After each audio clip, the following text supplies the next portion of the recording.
Mic's on, everybody?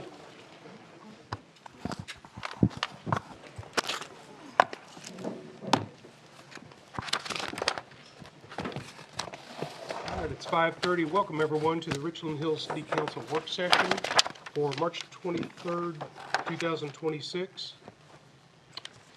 First item, Mrs. Boyd, do we have a quorum present? We do. All right.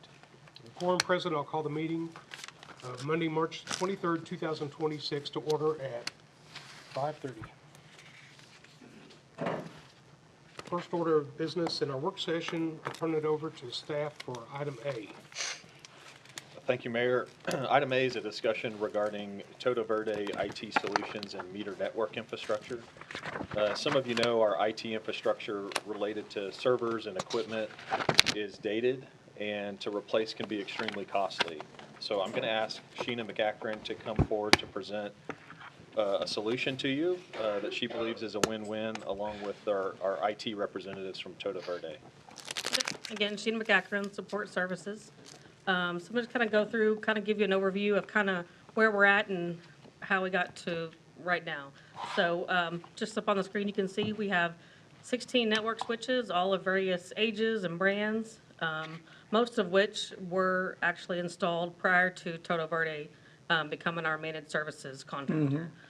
Just over the years, that's just how we've just kind of rolled with it, replacing them as needed kind of thing.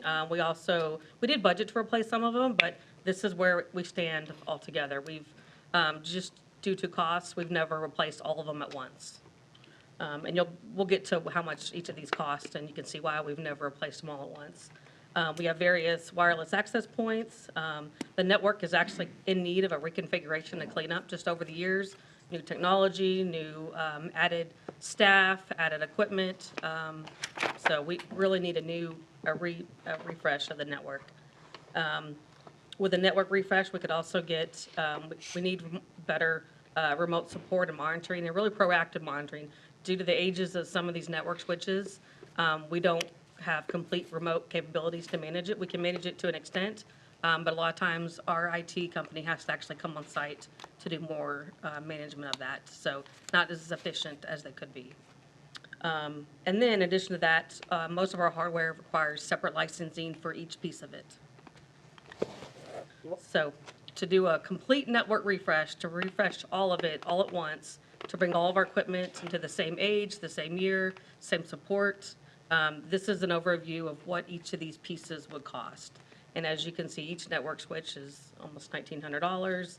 And at the bottom, you also have the annual licensing. So despite all that, if we didn't do anything, the bottom line is we would still have to do our annual licensing to maintain service on each of these hardware pieces. Was the firewalls two because they're redundant? We have two firewalls. Redundant? Yeah, Okay. yeah. Whew, that's pretty Go back stiff just for software a second, cost. please.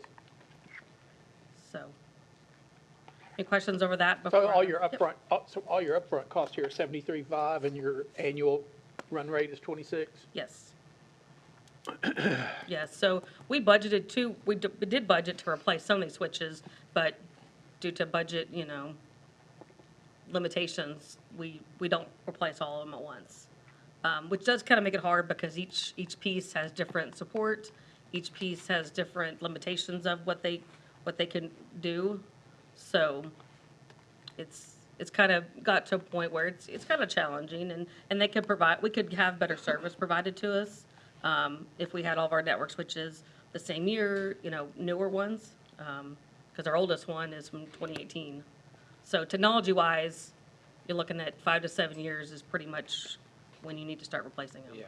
So we're at that on most of these. The end of this year, if we didn't, hypothetically, if we didn't replace any switches, the majority of our switches would be out of support at the end of this year. End of life. Are these Cisco switches or They're F5s? various. Or?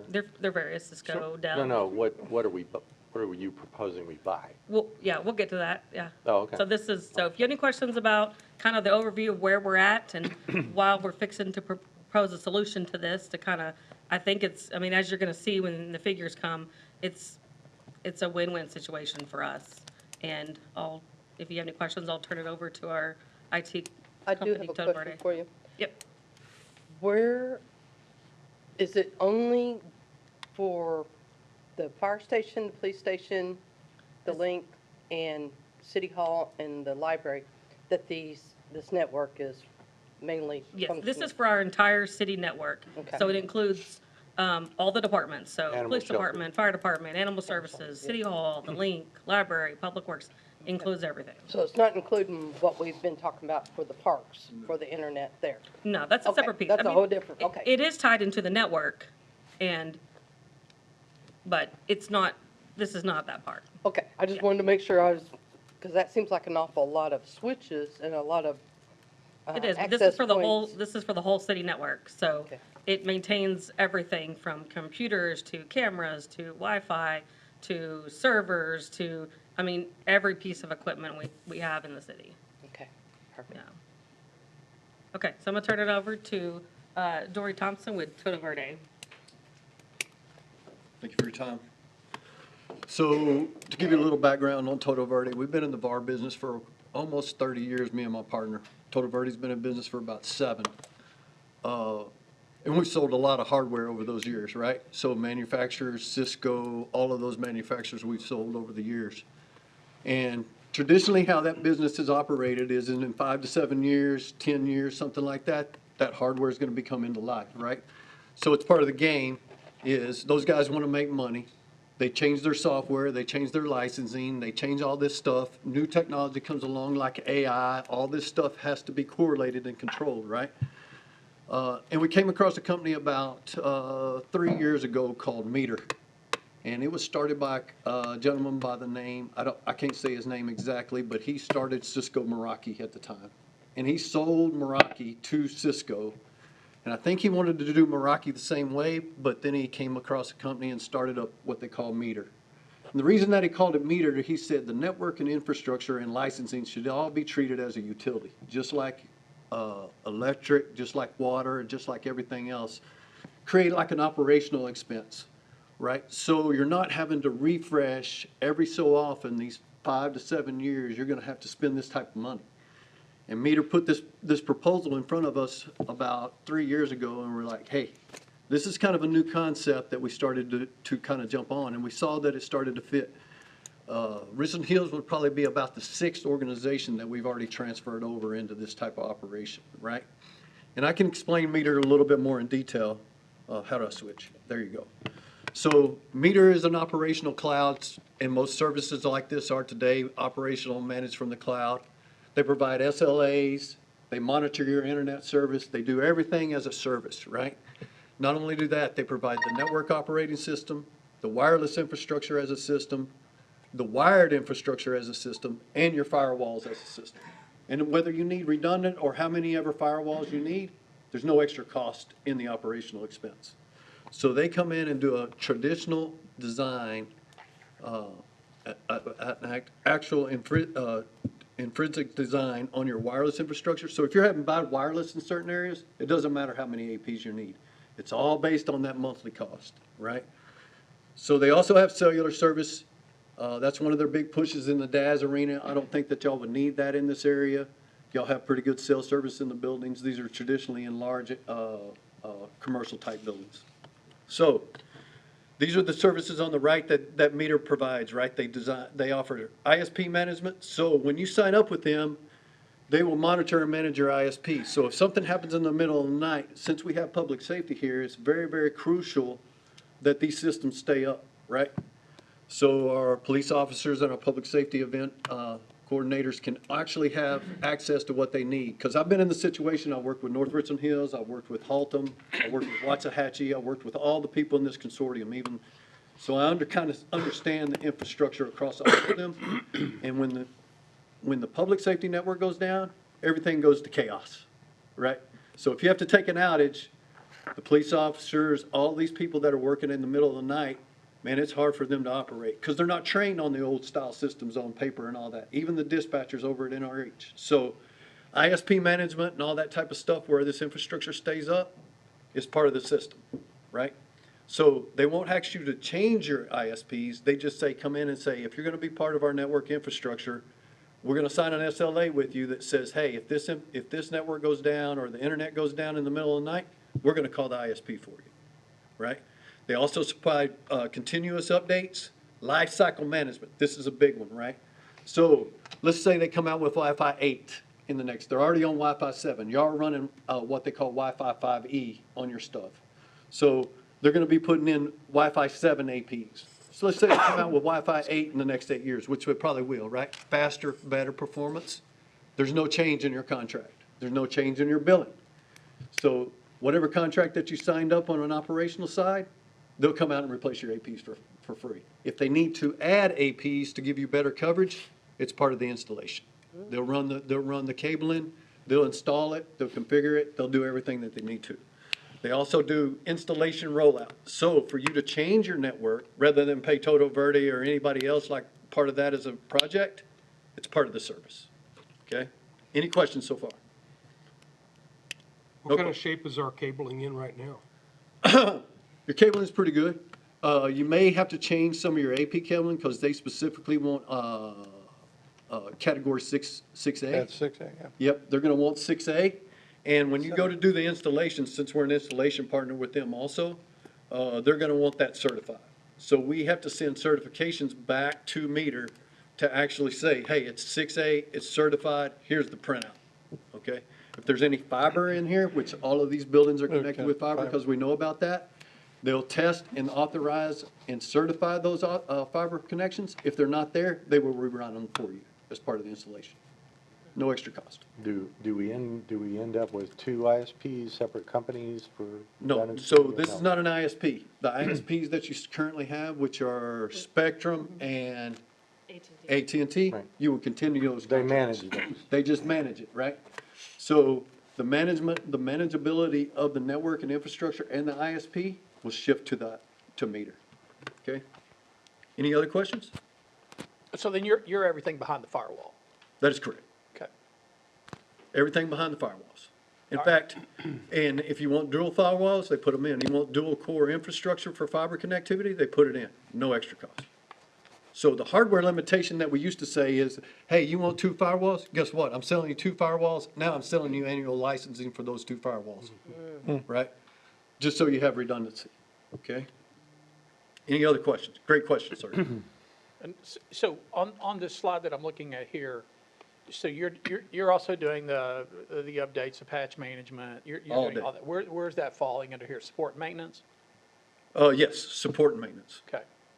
And if any infrastructure needs to be changed out, you know, they come out with you wanna go 25 gig, they'll put those switches in. No extra charge, if you're in contract. So are we doing any load balancing right now? Yes. The two ISBs? Yes. What are we using? The same fat pipe? We are using No, we something use else? Fortinet today. Fortinet today. Okay. So we have dual firewalls with dual connectivity with load balancing using SD-WAN. Okay. Ready? So did I read this right? If you go back one other screen prior to this, or maybe 2 screens? Yes, sir. But, I don't know. Did I see somewhere, so really, we, at the city here, we've only got 16 devices hanging off the network? 16 16 switches. switches. Switches, You okay. got more devices than that. I was gonna say, So where's the appropriation for that hardware?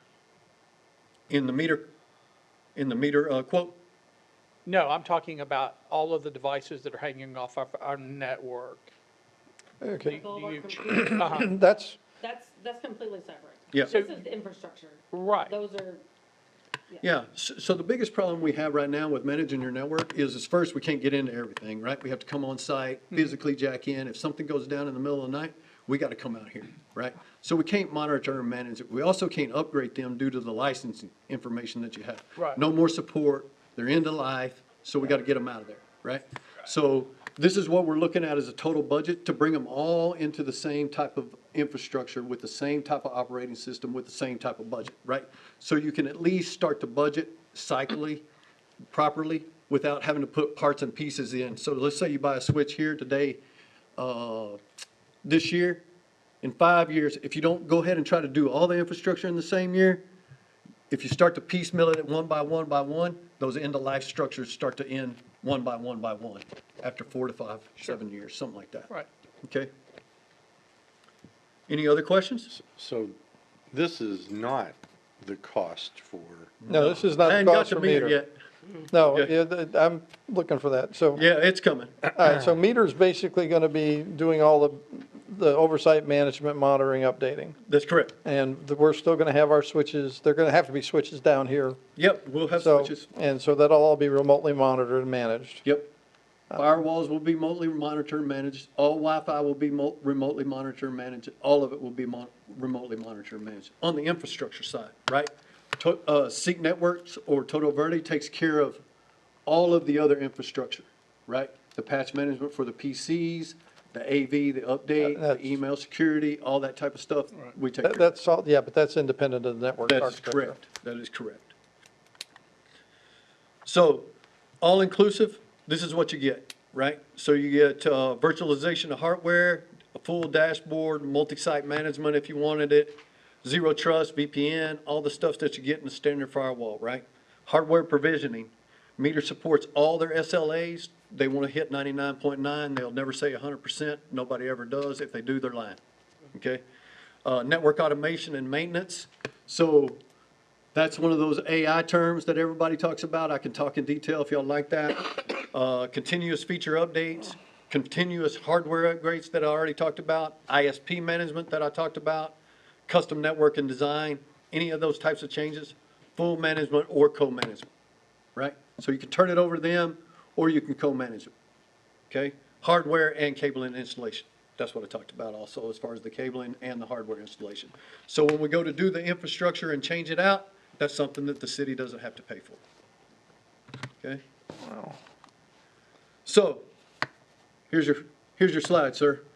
I'm not, So, I'm good. meter network premium subscription, 5 years monthly, $2,486. 5 years annually, $27,118.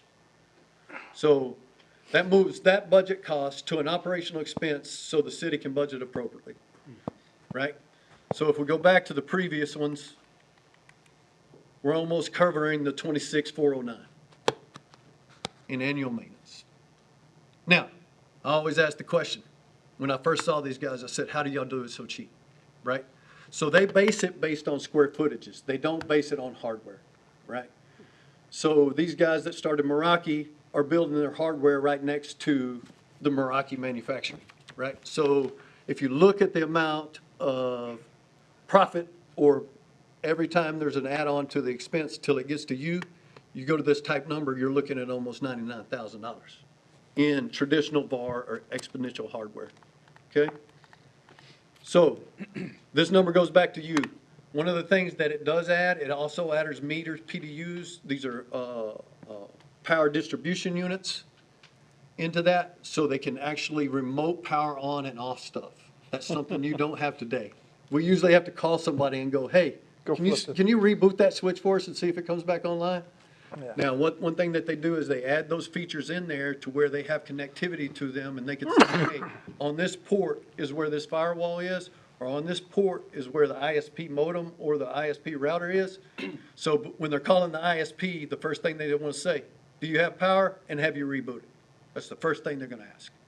So I've been doing this a long time, and most of the time we say, no, it's 3 o'clock in the morning. Let us go out there and figure out how to get in the building first. Second, how do we get it rebooted? Okay?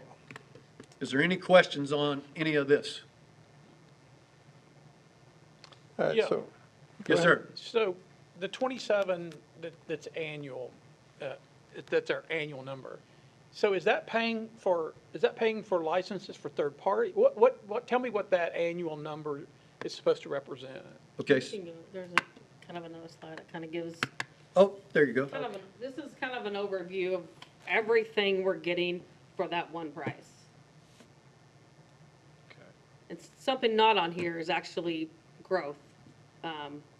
Because our networks keep getting bigger, we keep adding equipment, we keep adding cameras, we keep adding workstations and things. So this actually gives us a lot of room for growth with still the same cost. Keeping the same But- price. Because, why? You Because said it's based on the square footage. subscription for a meter is based upon square footage. So the only way it's gonna change is if we add a building. We remodel a building and add square footage. So they're basing it off of our current square footage of our current buildings. So Yeah. if we add a It's building. a way new model or add- of pricing stuff out. It's definitely different, right? So the first thing they want to That's talk great. about is when they want to go and quote a deal, they want to know how big the building is per square foot. And they have a mechanism that they're saying, okay, this is how much hardware you have, this is how much maintenance, this is how much monitoring we're going to do in the square footage, and they have a price. So, That's just weird. so what other cities, know, it's- what are the other 6 cities that they're doing this in right now? So, the city of Comanche, the city of Stephenville, the city of, is Cleveland doing it? No, Joshua's gonna be doing it. Joshua's gonna be doing it. Yes, They're not doing it No, now. they're in transit right now. So they've already signed contract and they're about to be done. So who, I want to know who's using it now and for how long? Comanche's been almost 2, months. how much? 4 months, sir. 4 months. The city of Joshua, they're about to implement. The city of, yeah, yeah, Joshua's already, they're going in right now. Okay? Stephenville, they've been on there for 2 years. Okay? And then, I can't remember the last 2, sir. I can get you the names of them. So is Stephenville roughly the same cost per year? Yes, it's roughly about that. They're a little bit less. They don't have quite as many buildings. Okay. And talk about y'all have tested this before you even. Oh, yes. Yeah, so we've done so much network infrastructure, we wanted to make sure and test it, right? That's one of the, that was a big deal for us, that, you know, we wanted to make sure this infrastructure was gonna work and be stable and produce the outcome that we wanted it to, right? And that was a huge deal for us, because we've done a lot of hardware. We were a big Cisco VAR, we've done a lot of Cisco equipment, right? We know how stable Cisco is, but they're also the Cadillac of the infrastructure business, right? We've done a lot of Fortinet. We know how pretty stable they are, right? So we understand that infrastructure as well. So one thing we wanted to do, when it was based around a Meraki, I used to do a lot of Meraki. So I wanted to make sure and see what their pane of glass was for management, how granular I could get with my configuration if I needed to on a technicality basis. And I was definitely able to see the benefits, right? One of the things is as we gone through time, and I've been doing this a long time with a lot of manufacturers, is a switch is a switch is a switch as long as you can manage it, right? As long as you can talk the same language, you know, there's a lot of difference, right? Who's gonna provide the support? What are the licensing behind that support? What is the support behind that, right? I can go out and buy the cheapest thing from China today and probably make it work. Now, is it gonna be stable? Probably not gonna guarantee it. Is it gonna send data over? Probably is, right? So those algorithms are built in there. It's just one of those things that as we started to see the migration, and Meter has jumped into this business pretty, and they've got big ones. They just signed a contract with the San Antonio Spurs to do the whole organization down there and their big arena. So it's not anything that we're jumping into with small. These guys are going after the big boys too. And they're actually seeing the play with trying to repurchase hardware over time with this operational expense. So if we did this, you know, what's the time to transition into it? 45 to 60 days. Is this instantly, okay, so we could add 25 more employees, it's not gonna change a thing. No, is sir. it? And if you needed more Wi-Fi capacity, they would add it at no extra charge. So once you do an analysis, they're gonna put in enough APs to have this thing fully covered, right? And that's just kind of how they design it up front, based on the square footage. They're gonna do a wireless heat map and make sure that we have every building covered, fully covered with AP access, right?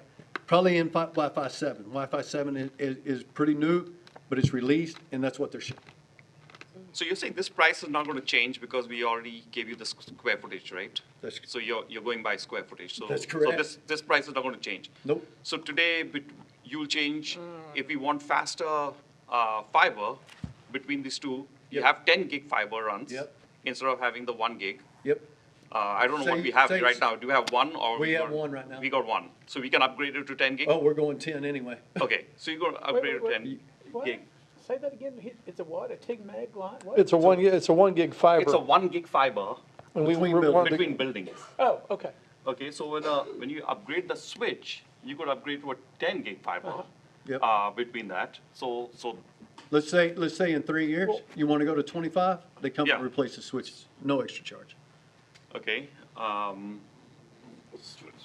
So voice over IP phones, do y'all have that? Yes. Okay, so they are hanging off the switches. Was that also taken? Yes, all of them are PoE plus. So all these are PoE, going to be PoE, and Yeah. will handle the phones also. Oh, yeah, no doubt. Okay. All PoE plus, and you're gonna have PoE plus plus, probably to the Wi-Fi 7 devices. So anything that needs Wi-Fi 7 needs more Right. power, right? So the switches will also be PoE plus plus. 60 watts. Has there already been is there a contract to look at? For this? Yeah, how long is this contract? It's a 5-year contract. It's a on that- 5-year contract? On that pricing. So I have a question about what happens at the end of 5 years and we just choose not to renew? What happens to everything that's been put in, You have to decide if you want to install something or replace it with something else. but you're not pulling anything out? No, well, You're gonna take the everything. contract ends, We're the leasing equipment it. go out, Yeah, yes. the equipment will go. So we gotta start all over. That is For some correct. Yes. reason, we're not happy Yes. after 5 years. Yes. Yeah. Well, that's why I want to look at the contract, because I Okay. want to see, Well, it's the same thing if we do, it's the same thing as our vehicle leasing agreement. Enterprise vehicles? Yeah. Yeah, we'd have to It's the same go out and now. purchase all new vehicles. Yeah. Okay. so, because I'm assuming that somewhere, what got me was I saw the word warranty here. So how much third-party do you have in your space running some of this stuff? In other words, do you have any third-party software that we need to be looking at warranty information? Explain third party in your terms. Well, Sorry. do you use any third-party software in It's- your day-to-day business that you use to help drive our business in this world? No, sir. Okay, So, that helps. Officer McCracken, what is the con to this? Because I know you got the pros, but what's the Yeah, con? the only con that I really see is that we get to the end of the year 5 or at some point down the road and we decide we want to do something different. And that's why now is a good time to consider this because we have such aged infrastructure and our network is in need of a refresh. It is. It's stable. And so don't get me wrong, it's stable and it's functional. We keep it together. But it could be better, and it also wasn't installed by Toto Verde. It is over the years, we've always outsourced IT. So it's a combination of other IT companies that have put this network together, and they came in and started managing it. And most of this equipment was not even put in by them. And, So- we expect them to manage it. So, this is gonna make your job easier, right? Cota Verde. We want this. Right, so, So we don't get the calls at 3 o'clock in the morning, so right? what is the cost savings to the city because your job is easier? It's network monitoring and management. I don't even know if that's included in our contract today. Well, it won't change our contract for the service they already provide. No, because we do the servers, we do the desktops, we do all the But security software around It is it. gonna save us from hardware that decides to go out, and we now are in an unbudgeted expense of replacing expensive hardware and switches that aren't budgeted for. Even the ones that are in service that do have support, some things are covered, some things are not. Parts may still And be covered, do but we maintenance have to might. pay Toto Verde separately No. for those out-of-band incidents? No. Well, it depends. If you go with meter, it's No, a no, truck roll. I'm, Yes, I'm not as of talking right about now, you. yes. I'm talking about right now. Yes. Yes. Yes, I'm trying sir. to understand, what is it costing per user per year now for what we're doing? Well, that's it's separate from this contract. It is, but there's overhead to them because we don't have this. They're having to come up here at 3 o'clock in the morning to reboot Yes. things, when in reality, they're not gonna have to do that, right? There's gonna be, do you charge us Yes, $100 an hour for yes. 3 hours to Actually, come and reboot the thing? $250 an hour. Right, so that cost should go away, That is because you don't have correct. to do that. That is correct. So there is a cost savings to the Yes, city. sir. Because you're not gonna bill us for things you now Well, don't have to do. That cost is rolled up to meter and they do a truck roll even if they call us, they would pay us to come out here and do it. So who does the user call for VPN issues?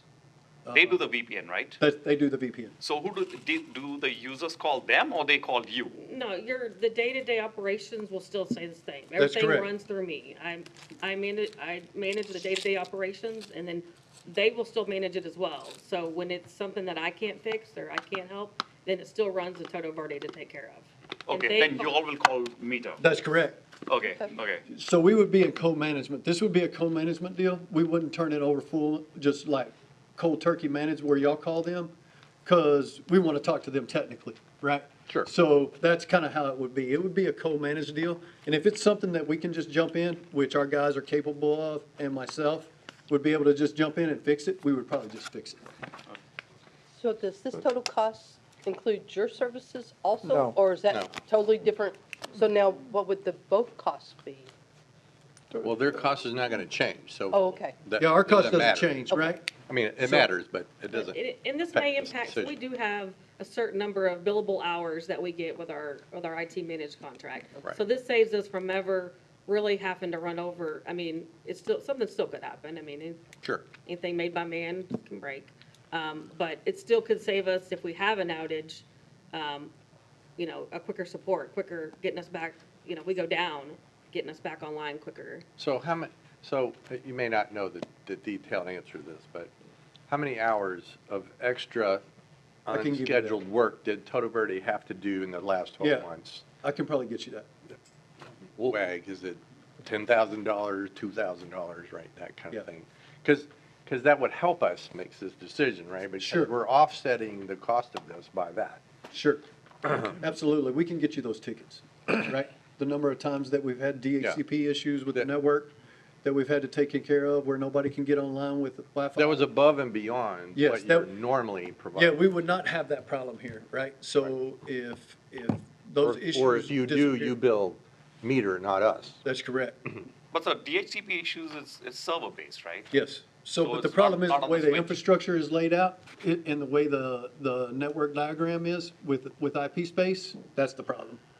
So that would be one of the issues with resolving this as we move forward. Instead of trying to fix that, there's no segmentation properly in this network. It would be done properly as Meter goes in. One last thing is, what is the brand of equipment we're putting in? It's Meters. It's Meters' own infrastructure, hardware, and their own operating system. And one of the things is people say, and they always ask us this question, right? Can I just put Meters firewalls in and keep my switches? They don't do it like that, right? They say, hey, either you're gonna sign a contract with us based on square footage, and we're gonna do it all, so we know that the infrastructure's proper, and we know that it can be managed proper, we know the OSs are the same. That's how they go in, period. They don't waver in that, because we've tried several times, hey, we want to make sure if we bring it, and they don't change the price, right? If they wanted to bring it down or anything like that, they say, based on square footage, we're doing it all or we don't do it. So even the firewall is meters, Yes. it's not They're Fortinet or it's not nothing? No, They're it's rebranding all some. meters. Yeah, but. They're rebranding stuff. They're not making their own stuff. No. I promise you, they're not. No, They're just they're putting an not. OS They're on it. they're just Nobody white has their own. labeling Right, it, that's right. not a big deal. I mean, that happens every Well, single but- day, but. Yeah, but All right, so Um, what do we know? Yeah, it sounds like they're fairly new. Where do they stand on the cybersecurity realm? And if they get hacked, we're down. What do you mean they get hacked? Well, okay, they're doing all the monitoring, all the control. If somebody gets hold of that, we've got exposure. I mean, granted, we got exposure today too, but Sure. So they have pretty much, I mean, being them managing firewalls, their cybersecurity is pretty tight, right? They already started to build AI. They have AI on the back side of their system to monitor and manage AI and intrusion. So they have a lot of automation built around it, right? So to monitor and manage networks is going to be hard to put people in front of that, right? So they have a lot of AI infrastructure. They have their own LLMs. None of that data. It's all private AI.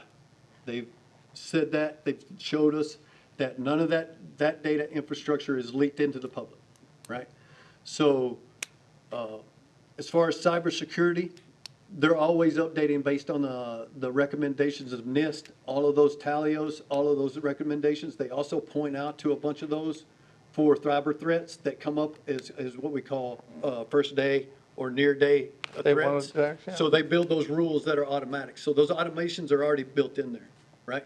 It's kind of built on that same philosophy that all of those cloud things that are watching stuff, they're pushing that automation in there as quickly as they can, because a lot of the actors today aren't using themselves to attack, right? AI is doing most of the attacking, right? For long, it's gonna be AI attacking AI. It's coming. It's as fast as we can get it in there, right? So you wouldn't have them working with some of the larger organizations if their security wasn't pretty tight, But we get an audit, annual audit of it. no doubt. Okay. You can get an annual audit of those threats and what was being attacked. Well, yeah. And you can actually ask, you can ask their internal LLM, what were the last three? I would expect notifications. Yeah, no doubt. Oh, It should notifications. be part of our dashboard. Oh, no doubt. So not only if it's co-managed, she would get notification, we would get notification, and Meter would get notification, right into their knock. So at the end of this 5 years, if we did a five-year agreement, I saw the 7, is there a chance for even a lower fee if we do a 7 versus Possibly. the 5? Yes, sir.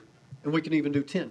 I'd like to say, I don't want to go 10, hardware change, everything changes too much. But that's. But after well, 5, In But theory, that's hardware part of the. refreshing is included in this. pardon me? Hardware refreshing is Well, included. that's in true. this. That's Yeah, I true. mean, if the hardware changes too fast, just like the gentleman here was talking about, for going from 10 gig to 25 gig. Yeah. You say, hey, I need to upgrade my infrastructure, you go in. Do it.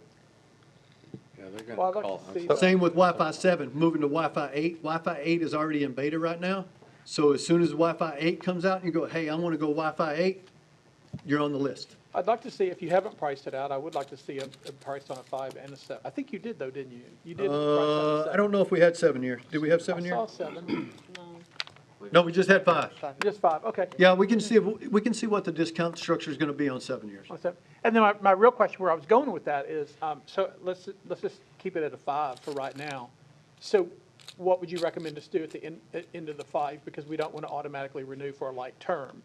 So is that what would happen, or do we? Yeah, it can be negotiated, sure. Well, I don't want to happen is I don't want us to just all of a sudden somebody ask about our contract with you guys and Meter or whatever, and then the next, well, it automatically renewed, you can't do anything for No, 5 years. you can check that contract. I think it has to be renewed on signage, but I'll verify that. I can't say that for sure. I don't know if there's an auto-renew, or if and it may just go month to month until you decide to sign. Well, and that's fine if it was go to month, but I don't want it to. wouldn't Just want it like to any renew for ISP. A like term, that. So we, And I- council, we wouldn't be able to obligate future councils, so there'd be an annual appropriation still. So when we work with the city attorney on this, in the contract, there'll be language in there that protects you because, in Yeah. 5 years, 7 years, that council can't be on the hook for something you signed. So And we it's would never my protect you. recommendation to auto-renew in any contract. When that No. gets sent to me to review, it's one of the first things I strike. Yeah, that's the same with your ISP, that's the same with your electric, that's the same with all that. That's why they called it meter, right? It's more like a utility, and I think that model-based, billing is similar to that. And I'm even assuming, we'll see when we review a contract, but, there's usually just a general contracts of, ways for either party to get out if they want to. So if of course, if we did this, we'd have to stick to it because, but, for some reason, we're really getting screwed, there'd be a way to get out of it. The most critical thing on this is the SLAs. So at the end of 5 years, you come back to us and it's gonna be 40,000 a year. Then what do we do? Because, we're not prepared for 40,000 a year. Sure. So is there a maximum that you can increase from the original contract? Is there CPI increases included in this? You'll have to look at the contract. Okay, That's why. We'll Very we'll good. get you that. okay. Yeah. Just to be. And those all can be negotiable, Okay. I'm sure. With their Ts and Cs, your Ts and Cs, all that, sure. Okay. You can bet that because we're early adopters, that this This is good. is not gonna be lower ever. I think. Oh, absolutely. I'm not- Lower is I'm gonna be not tough saying with we should- technology. I'm not saying we As should chips do- and memory go up in price, trust me. Yeah. I mean, they're gonna make their money. It's just it's the nature of the beast right now. Well, CPI increases are not a bad thing. CPI increases are bad when they get out of hand, but Sure, they're a no good doubt. thing because they As long use as they're your equivalent. technology. You have you have expenses, you're not a 501c3, so, I mean, you've got expenses as well, and you have to keep up with things and changes, and that's why I was asking about how much of in your background is running a third party, because those third parties are passing on costs to you as well. Yep. And that's why I was asking about that. Yes, sir. So, okay. Is there any other questions? I just look forward to seeing the difference of the prices for the 5-year, and I like the 7 and the 10-year. If we can see those individual prices, Oh. I think that would be really helpful for us too. So we need a 10-year also?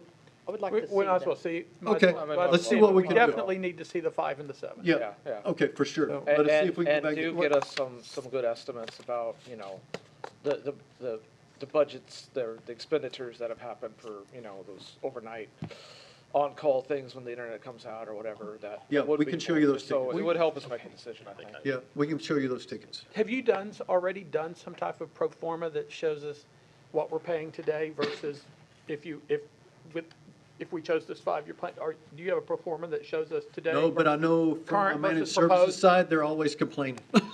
Well, I mean, we Right. can run our own spreadsheet if we have to, Yeah, but but- I'm just asking, sometimes people are gracious enough to give us a Sure. pro forma with current and proposed pricing on it. I understand. So that's why I was asking. Yep, So, what are the SLAs?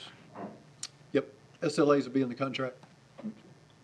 And do you have those SLAs, are they based upon criticality, or are they based on timeframe for outages? Yeah, Okay. outages and uptimes, right? That's how they're gonna do it. Was it 3 nines, 4 nines, 5 nines? What is? Oh, It's don't give me the probably line around to you about it. 99, hopefully it's at least at 99.5. Yeah, 99.5, 99.9. 99.7. It's really close, I mean, it's If gonna we can be get in it to a there. 7, I'd like to see a 99.7. Yeah, No, but one of the Not things this is, lifetime. Yeah, when you're moving into the larger organizations, that's gonna be required, so Yeah. I'm sure that's Yeah. there. okay. Anybody else have anything for staff? Are you good? No, we got a lot of, Thank you. a lot of sir. follow-up. Thank I you. appreciate you. All righty, we'll Very- pull very our good. information. Thank you for your time. All right, thank you. Thank you. Appreciate it. Yeah, so Mayor, I'll just recap. Before we bring this back to you as an official item for action, we're going to have the cost savings, which is kind of the pro forma you're talking about, Mr. Witt. The contract will be sent out, actually, the attorney review it, we'll send it to you in advance of the meeting, so you have at least a couple weeks to look at it before we ask you for action.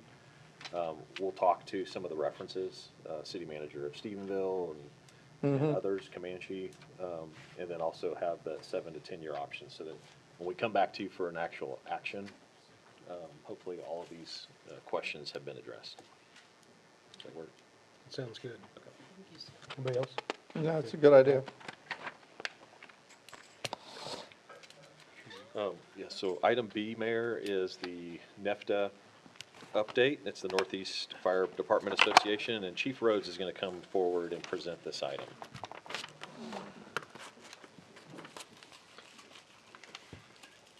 Good evening, Mayor and Council. Even Chief. Yes, sir. All right, we'll just jump right into it. And kind of look here at some of our member cities. You've got 15 member cities now. This started as the Northeast Fire Training Association back in the 60s. And Richland Hills was one of the original departments that came on board. The training field was in Haltom City for years off of Menace, closed in the late 80s. But it's a collaboration between all these cities in Northeast Tarrant County, and the newest one is DFW Airport. And they have wanted to come on board for several years, actually, but where we struggled is and I'll show you here in a minute, is we could not figure out how to do their dues structure because they don't have a permanent population. And our dues fee structure is based off of, and you'll see this in a minute, the population of these communities. And so, like I said, Bedford, Colleyville, Euless, Haltom City, Hurst, North Richland Hills, and us were the original cities in '67. Grapevine, Keller, Southlake, and Watauga came in '79, and then Trophy Club and Westlake in 2000, and then Roanoke was in 2002, and just last year, like I said, DFW came in. So that being said, when you group us all together, it is a large organization. And we started working hard on this and have for several years because we're recognized in the region like Fort Worth, Arlington, things like that, and I'll show that to you as well. But 880 firefighters and 178 square miles, and running around 28,000 calls a year. So it's pretty busy altogether.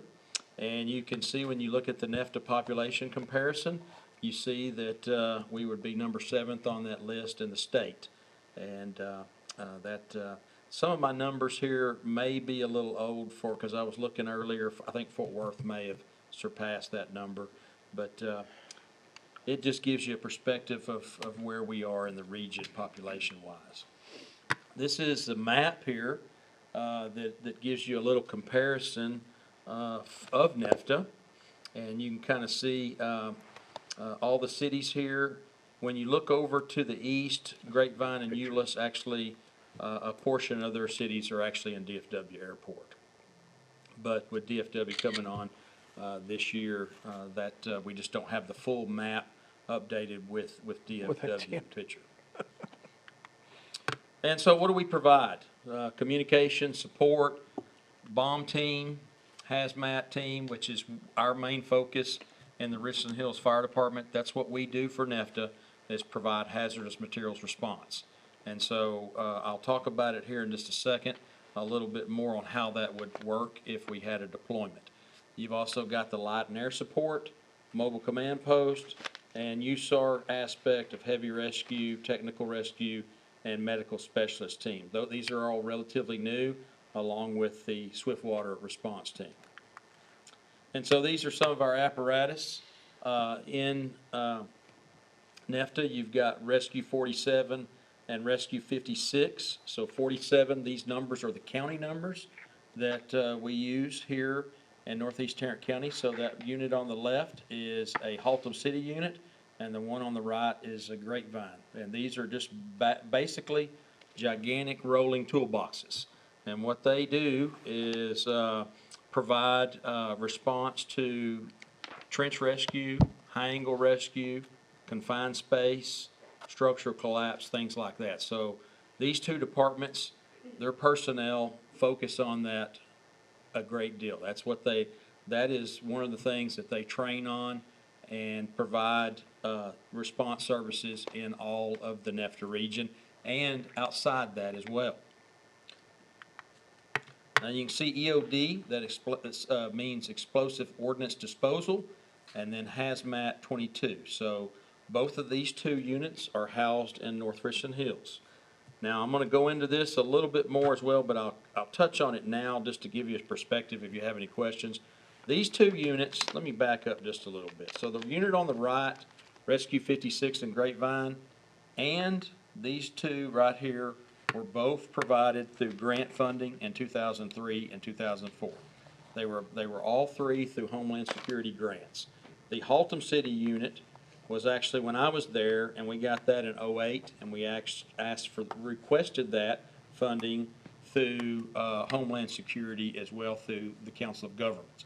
And we're successful on that request on the basis that we would, at that time, provide response to all of NEFTA and the region, which both of these units, as well as this bomb unit and hazmat unit. So like FIFA coming, they're already, especially the bomb unit, they're already getting additional training and also locations that they will participate at events and set up just like Fort Worth and Arlington and Dallas would do, depending on where those venues are.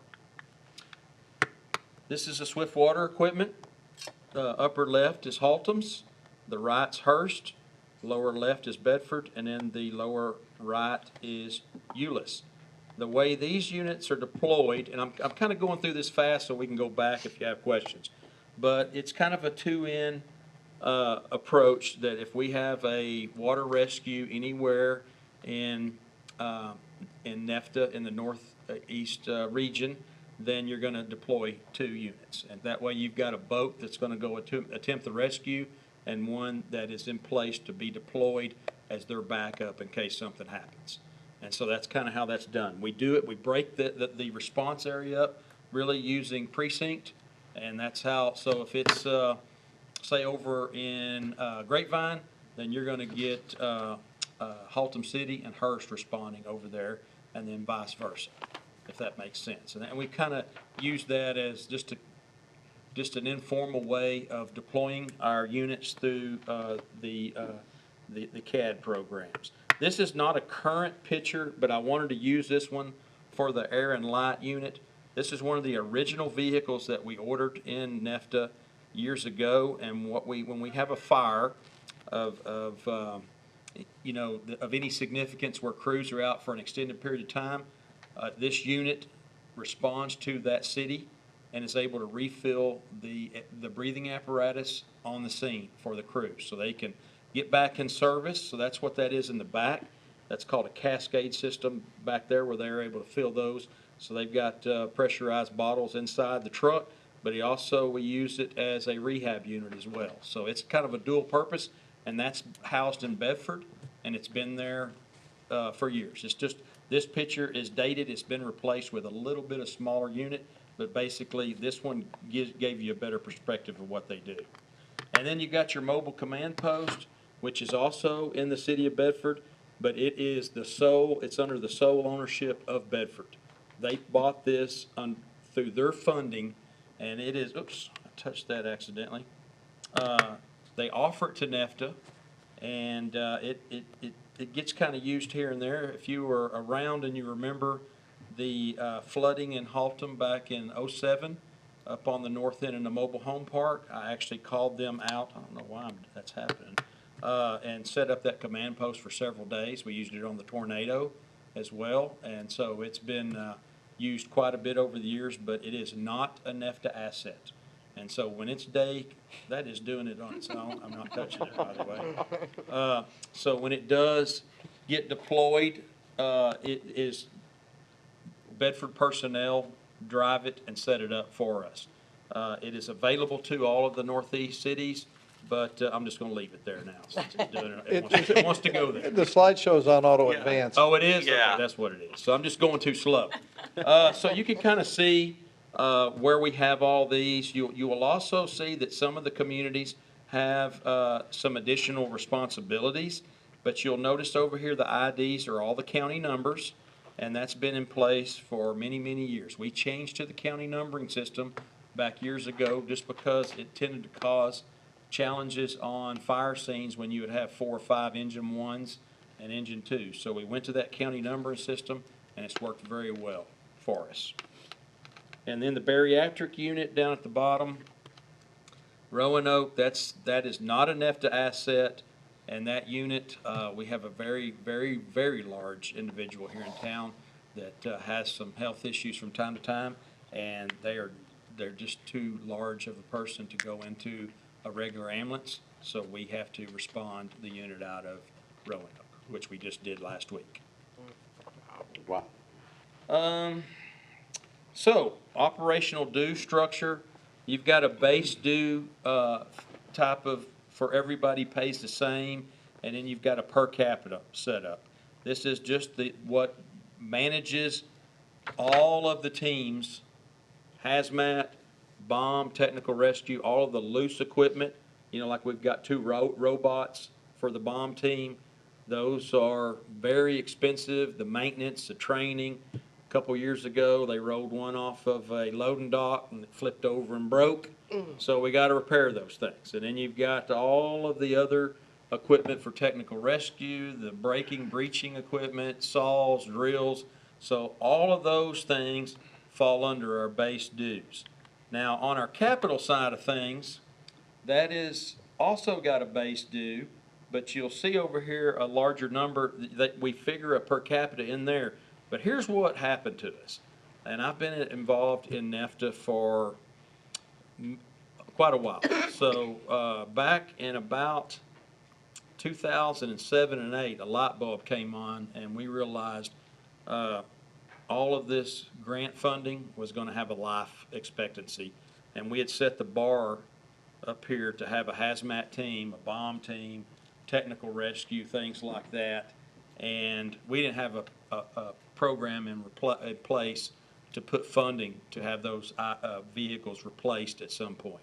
Now, when you go back and look at these trucks right here, both of these units are ready to be replaced. And so we've got the funding in there. We've been, I guess for a lack of a better term, we've been depreciating and setting money aside to be able to replace that. So we didn't have to come to the cities and say that we're in a bind and we didn't have a means to replace one of these units. So the due structure has went up over the years, but that's by planning to have a planned replacement date for these pieces of equipment. And then,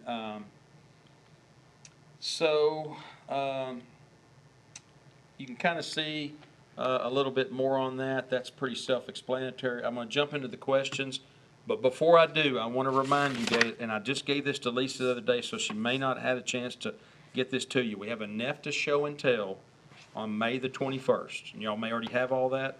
She's already 2 steps ahead of me. So that's from 6 to 8 p.m. We normally do that every few years. The last one we did was in 18, and we do it at Birdville Fine Arts Complex. If you're available, it'll be a nice time for you to come out and see all this equipment and have everything explained to you if you're interested on what our capabilities are. Yeah, it's worth going to. I went to it back then, so. Nice. Yeah. Yep. I got to do the presentation back then for all the It's city a whole managers. lot shorter than the fire academy. We got an email on that, right? Okay. I just gave it to her, so Okay. probably just went out. Y'all have any questions about NEFTA? Being in Haltom for a period of time and then in Euless with Swiftwater, when I was in Haltom, the technical rescue side, I'll give you just a quick story. When I was still in Haltom, we had a trench collapse here in Richland Hills. This has been, years ago. But at the time, we didn't have the capabilities. So we came over here to help, and we called Fort Worth Fire, and they initially turned us down here in Richland Hills on the response because at that time we didn't have working agreement with Richland Hills, apparently, I was told, with the city of Fort Worth. So we tried to make the request through Haltom, and they still initially wouldn't come.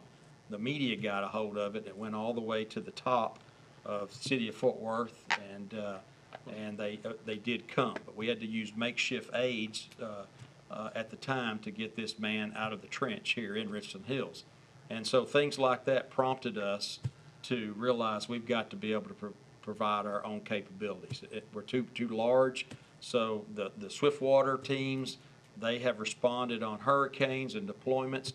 NEFTA is involved all the time, just like your Fort Worth or Arlington and Dallas on regional deployments, or like even now we have folks that are out deployed through Texas Task Force in 1 and 2 through that are NEFTA firefighters, and so we have just grown exponentially, and the capabilities rival really any of our neighbors around. So we share the hazmat with North Richland Hills? So yes, and what we do along with 5 other cities, North Hills has the truck, and if we had an incident, let's just say back to Bedford again, if there was a hazardous materials spill of some type in Bedford, the role of the team is to just stop the spill. We're not a cleanup agency, but we would respond with the other cities. We would put our folks in a support vehicle or take a truck if we needed to over there to the scene. We would marry up with the North Hills truck, and then they carry all the level A, level B suits and all that, and our folks are hazmat techs here in Richland Hills, and then they would just merge into one team and mitigate the incident. Good. Yes, ma'am. Chief, I have a question on the previous slide. Yes, sir. One more back, sorry. So looking at Richland Hills, North Richland Hills, is the FY '26 number based on population So under that column? here's what I got just today, the updated one. I'll read this to you. North Richland Hills, as a comparison, was 75,000, because this number was a couple years old, and I didn't have anything else on from them. So The North Richland Hills, city is 75,846. So they've got their base dues and their per capita, and they're paying 27,621 for just operational dues. So this number, and there was an increase this year.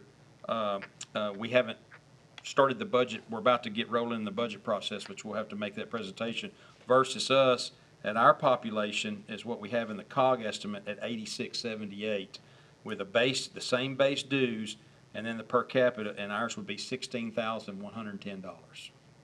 So something's not jiving there, right? Because we're 9 times smaller than North Richland Hills, yet we're only 3 times smaller in cost. I saw that. So everybody has, and this has been in place forever, everybody has a flat base due, and I'll give you an example here.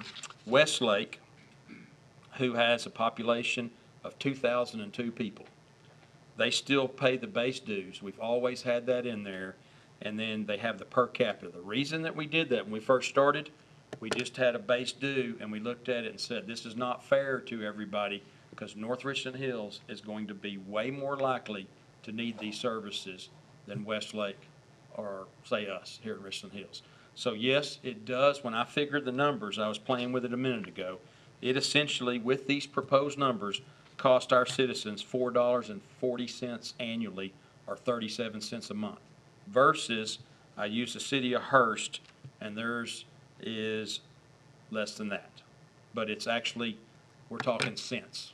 It's still, it's the base dues and the population, and that's kind of how, and it's been that way. Like I said, I got involved in NEFTA in either 2002 or 2003, and it's been tweaked a little bit, but yes, your smaller cities with that base due, it does at times look like that they are paying a little bit more than their fair share, but that's just where, as the chiefs, as a group, we really couldn't come up with a way that we believed was more fair. So how did y'all? So the numbers on the right column include the base due? So I have this for you.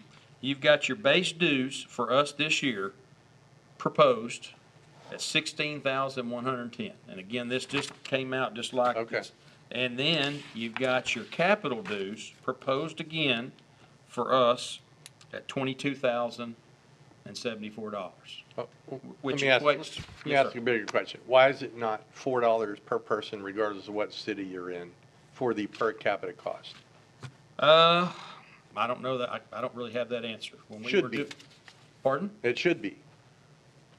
So this has come up before, and we have sat and ran these numbers, and we've just always done it this way. And so maybe, I can look back at it, but I will tell you this.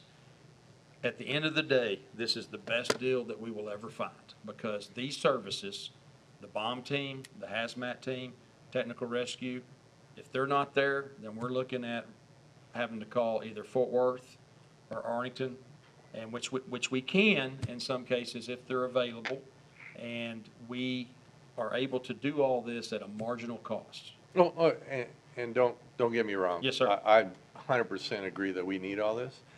It just needs to be it's not clear that everybody's paying the per resident, per capita cost equally. It's not going on that way, and it should be. Well, and I guess I can't argue that with you coming Like, from two bigger cities why in the past. why is North Richland Hills per capita cost not 9 times what Richland Hills is? So North Richland Hills at the total dues for just operations pays $27,621, and their capital dues at per capita too is $67,171. Right. So if you divide that by 9, that should be ours, right? they're Or paying. we should pay 7,000-ish, and we're paying Well, it's 17,000. at the delta in between because the base dues stay consistent. They do. They've So it'd be the always delta stayed. between, Well, but you're right. so you still take 5,000 each of those numbers, that's not even close. Right. Right, we're way off. Yeah, to your point, and it's been this way forever, but Westlake with 2,000 people, their base due, or operation due is $14,966, and then they pay $17,592 for their capital replacement. Yeah, they're kind of getting the shaft too. So how Worse, did y'all worse than us, determine, but yes. Yeah, worse than. How did y'all determine DFW airports? So what we did on that is we came up with a flat rate of 60,000 people a day. They pay population, even though they don't have one. So they're paying for 60,000 Probably population. 60,000 people in there each day, yeah, so, yeah. Well, yeah, there's considerably, I don't know what their daily Yeah, population is. you just had to come up We with had to something. come up with Best something. practice. So we met with the chiefs, and then they went to their board because they wanted to be, they quite frankly, they don't really need, they're pretty well set up, I'll tell you Yeah. that. But when I was still at Tarrant County College, we drew up a contract for them and, for training, because we also do group training together. And that was really, to be very just transparent with you guys, what really drove that with DFW coming in is that they're kind of out there on an island, and they wanted to train with NEFTA and be called by NEFTA more often, and get their folks exposed to things and vice versa. So now we train with them and vice versa, but that's how it was determined, was a 60,000 flat as a population, and then they pay the flat base dues that everybody else pays. Okay, so you have 15 organizations now. 15 now, Okay. 14 for years, 15 with DFW. Who manages all the money and where does it go to? I mean, Okay. And I'm just curious, what's in the pot right now? Because if you're I- gonna buy 2 trucks, that's a pretty good amount of money. Oh, yeah, About yeah, two. there's, please don't hold me to this, because I haven't No, looked that's at the okay. treasurer's Yeah. report. Yeah. I'm so new, back to when I left in 21, I knew all that stuff very, very well. But, I believe the last I saw, there's $2.7 million in there. And, but you gotta realize though, if you're buying a new rig these days, what these trucks cost. Yeah. That sounds like a lot of money. No, I know. Oh, it's not. No, but there was a time, like I said, not too many years ago, where we were not set up at all. And we started meeting and we developed a strategic plan. We hired a company to come in and work with us on that and tried to start identifying these needs. So we did not paint ourselves in a corner where then I would be in front of y'all saying, well, With an emergency. with an emergency purchase. Yes. So sir. everybody gets a voting right when you're, They do. So Okay. real quick on that, all of the cities have a representative and we all have an equal vote regardless of the population. The NEFTA president is a 1-year term. It's currently the fire chief of Euless. His name is Chance Bennett, and he just took over his term. And so you've got a vice president. It's kind of like what we've done in Tarrant County Fire Chiefs Association for years, is that you just get in line and you go up. And so so Chief Bennett will hold that position till the 1st of next year, and it'll go to the Trophy Club Fire Chief. And it just kind of rotates through there that way. But we have a board, and they kind of give direction as well on to make sure that we don't have a situation where we have a chief just kind of run us off in the ditch there. So the board kind of watches that. We also, whenever I was still in Euless, we started working with and trying to have a city manager once a year meeting and have some oversight from our managers.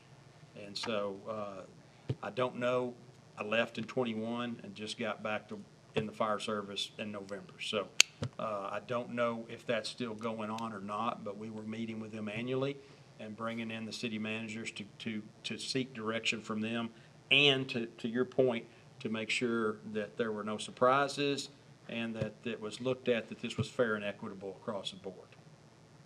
I think it makes total sense to have regional partnerships where not everybody has to buy their own boat. Oh, or yeah. Oh, yeah. No, other we, types of apparatus. and We none of us can. We can't all afford to do that. No, and none of the cities can. No. Even with North Richland Hills at 70, almost 76,000, they could not do any of this either, Right, and none of the right. other cities could either. Good. Y'all have anything else? No, hang on with that slide. I want to take a picture of that, if you would. Thank you. And I can email y'all this, I've marked all over it, but I can give you an email if that's something you are I'd like to That see would be it. useful, yes. Updated I'd be version? happy to. If the manager is good with it, you want me to send it to you first? and Sure, I'll send it out with the So memo. I'll send that to you guys tomorrow, and I just know this, there was the increase. Now, I guess, am I still okay on time for this? Okay, so here's what's prompted the increase this year, and I sat through my first meeting on this, and it is mental health.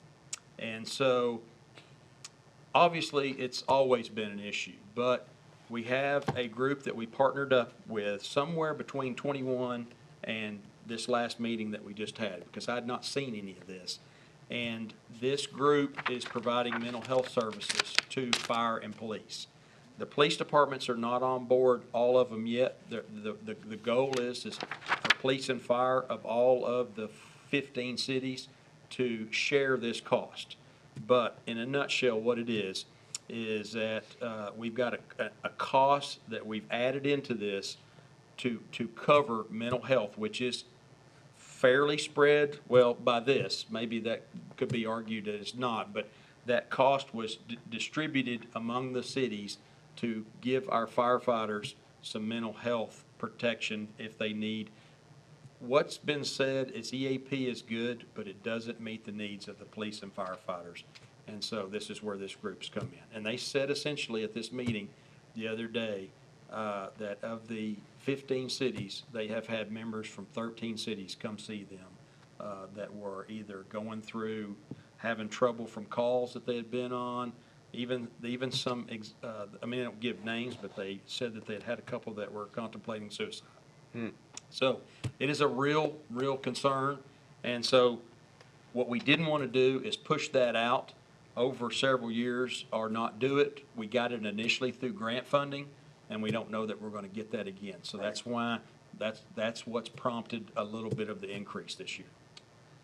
I like that because I was asking about DFW Airport because, you know, usually when you add a member and they're paying, it should help cost, you know, not go up as much or, you know, at best, keep them from not going up at all. But unfortunately, everything's always going to go up price-wise. But, yeah, that's a good reason for the cities to be paying a little more to help our firefighters deal with some of the things they have to deal with every day, so. All right, Yes, sir. very good. Thank you so much, Thank Chief. you. You got it. Appreciate that. Thanks, Chief. I'll send this out to you guys tomorrow. All right. All right, our next item is C, discussion regarding updates to the water and wastewater system facility. Thank you. Impact needs for new development within the city of Richland Hills. So Mayor JP and Kelly are going to come and present this item. Thank you, Mayor, Council. JP Duque, Development Services. Kelly Morris with Public Works Department.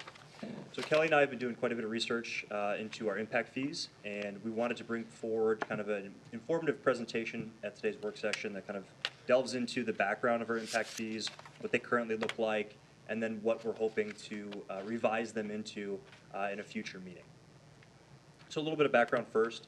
Fort Worth obviously provides the city of Richland Hills all of our water and wastewater services.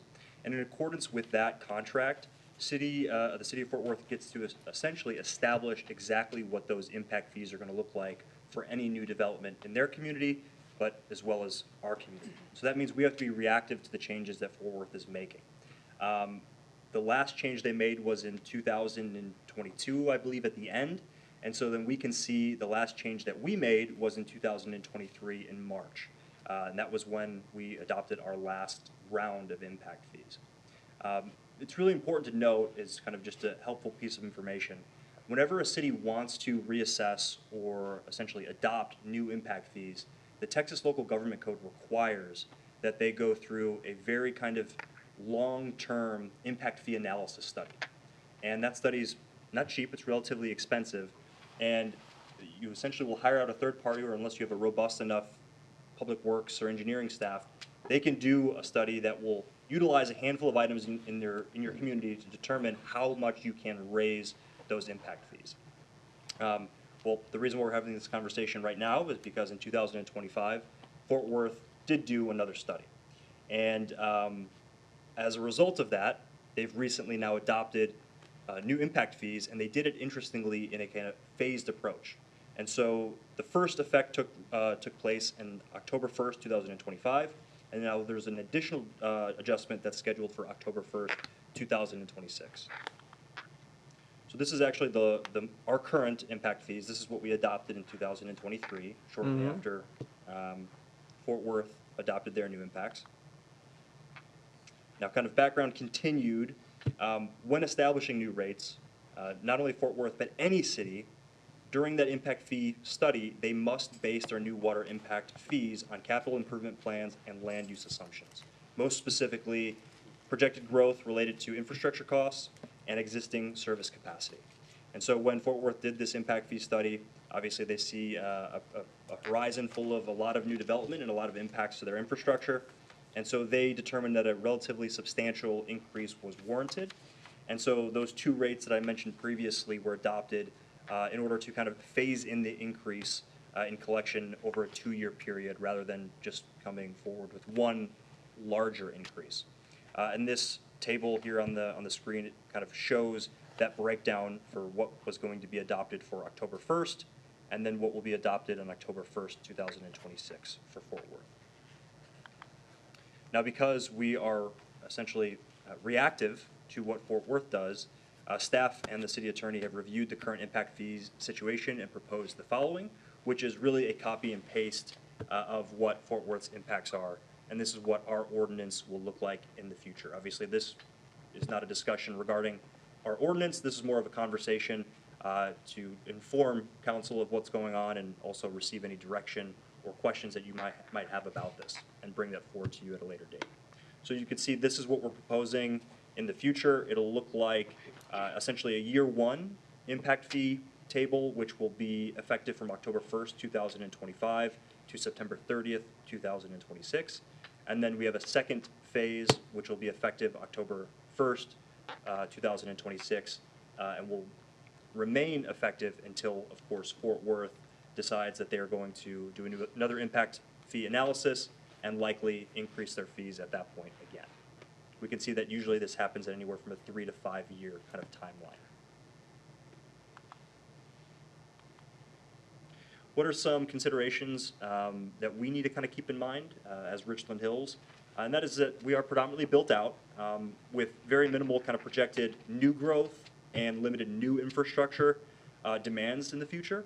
And so there really isn't any current need for us to consider establishing or assessing our own impact fees. If we believe that there was going to be a lot of new development and new connections in Richland Hills, then it might be worth our while to look into doing our own study and maybe adding additional fees on top of what Fort Worth is. But with very limited new connection and new growth, it doesn't make sense to essentially pay the money for very little return on investment. But how does this impact Richland Hills? I think the biggest question would be from a redevelopment perspective. You know, what will these impacts look like for an area that is maybe going to do a really, really large redevelopment and will increase the services needed for that site? And we had a conversation, Kelly had a conversation with Fort Worth, and what they said was essentially that the developer will be required to pay the difference in increase for the water services, most likely just an increase in meter size. So if the meter is going to get larger, they're not going to pay the total amount for that new meter, but the difference of whatever that increase is from the existing meter to the future meter that they're looking to increase to. And our request as a part of this conversation is just really provide us any direction or questions that you have regarding our impact fees before we bring the revised schedule, most likely next City Council meeting on April 13th. Can you clarify for me? This will not affect any of our existing residents, this increase, or it will? No, it should not. I mean, this is new development, new connections that are connecting into our. So what if we have a new connection, like a irrigation? We put a new meter in. Is that's going to be an impact fee? Yes, Fort Worth will charge us that fee. So right, so it will impact our residents also, right? If they were to get a separate meter, most, you know, if you're at an acre or larger, you might need to do that, but at most yards can handle their existing 3/4 inch meter, can handle irrigation. But they're not gonna, there's no impact to, like me, for example, I have a 3/4 inch and a half line for sprinklers. I've already got those, so. Yeah, if you're not touching your line, you don't get that. But if we see a bunch of ADUs come in and add meters for those would all come into this. Absolutely. Any new connection, any new meter. So, Any new meter. Or any upsize to existing. Yeah, so all that new development which we had, My only question here is let's say we got more development coming in, you know, where does it add something for Richland Hills itself? Because there's a demand on lift stations, there's a demand on all this other stuff, right? Which we'll probably have to look at down the line. Where does that, Where's where's our upgrade? Where's our upgrades? Yeah, so to like this? realistic impact to the system. Right. I've ran some figures about a year and a half ago. I mean, we could take on 10 to 15% growth easily.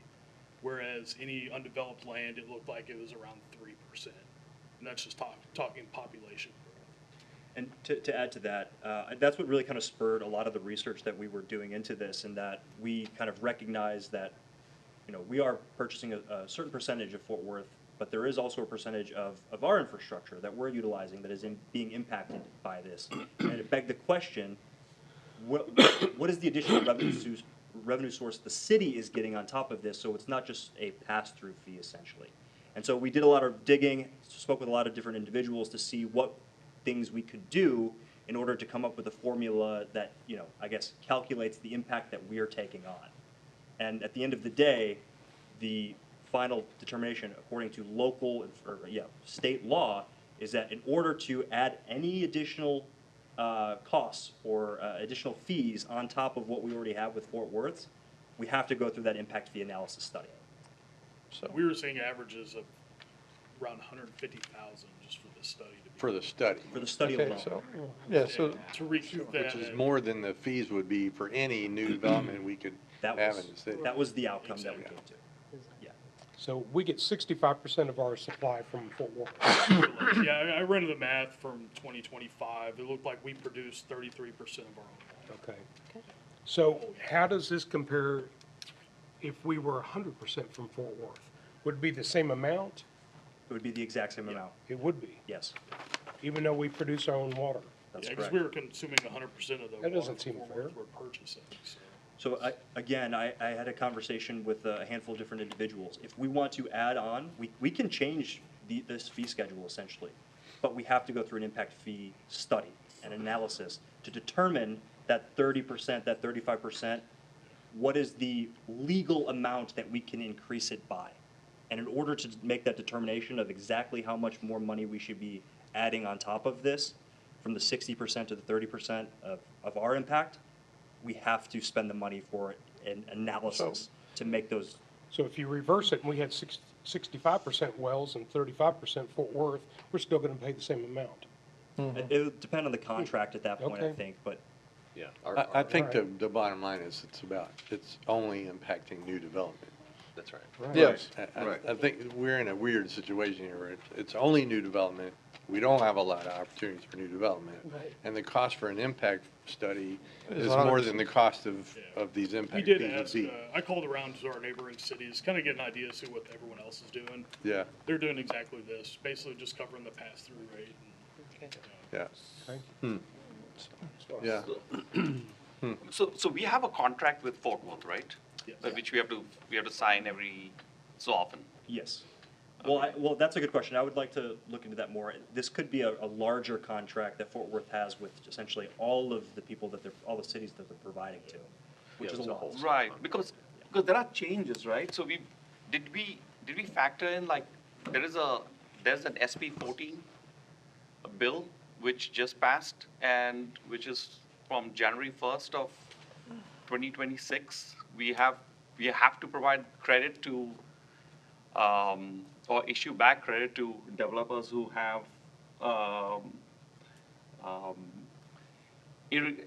don't know, it's You have to implement a credit program. yes. So we got to implement a credit program if they do some water conservation, if they do all this other stuff. So I want to see what our contract is with Fort Worth on how do we issue that credit to them if a builder comes here, and how will Fort Worth reimburse us or what happens there? Absolutely. So I believe that's passed, and it's starting from January 1st of this So- year. Make sure we're not losing money there. all right, you had this Fort Worth implement this 2025. How does that impact the folks that that we put meters in in 2025. So we are able to, I think, as soon as their fee changes, we are able to essentially apply that fee. We just are kind of going through the more formal process, which is making sure our ordinances are reflecting that. All right, maybe I'm not following, but we're in 26, Yes. so FY 25 is closed. October, well, this became effective in October October. 2025. We have had zero new impacts, so there's Yes. been no. Okay, okay, everything, okay, that's the key. Now, if we had, say, Baker's Landing or Richland Crossing happening right now, we definitely want. We'd have a mess. Yes. Good. Do y'all have anything else? No. Okay, thank you. Thank you. Thank you. Thank you.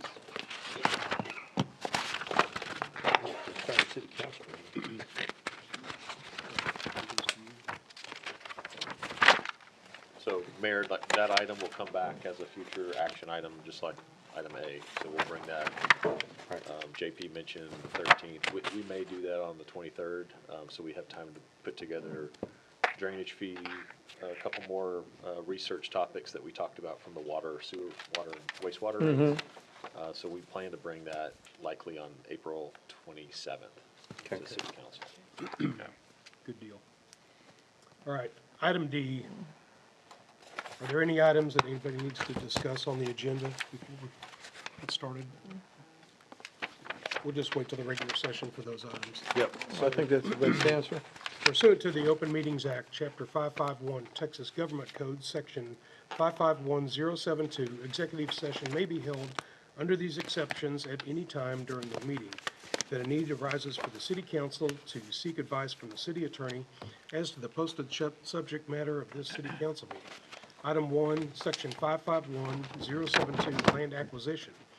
Land acquisition number 26-01 and land acquisition number 2602. Okay, we don't need a motion for this, so the council will now recess into executive session, 6:57 PM.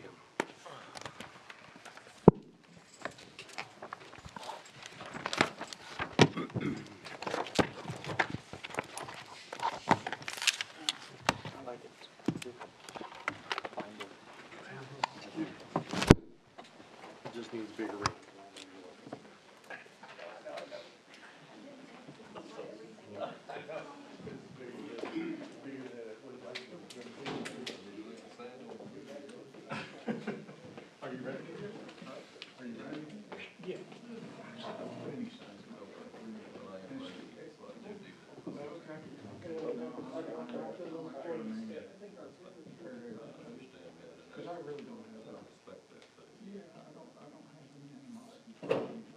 I can send you an email about this if I need to, but our panel, with the backdoor for the security, it has an alert on it that says the battery for the panel is at 30%. But also it looks like it's plugged into an outlet, so I don't know. Have you tested the outlet? See if that was- It does, the panels do have a battery, but it should be recharging it, it's plugging the power, you may check the power, Okay. the outlet. It looks like something else is plugged in there too, but I can check it. Check it, double check, yeah. And then, just send me like a picture of the panel, I get them to come out and take a look, but it's supposed to be, what I understand, charging the internal battery, because it's got power Yeah, on it. I don't know why it wouldn't have power, but which reminds me, what happened with the on-call monitoring on outlet? As far as I know, Harrison has been on request to have it, so she'll do it, they haven't done it. They haven't done it. Okay. City may have had one, well, a significant outage popped up, like a funny, but it came back online.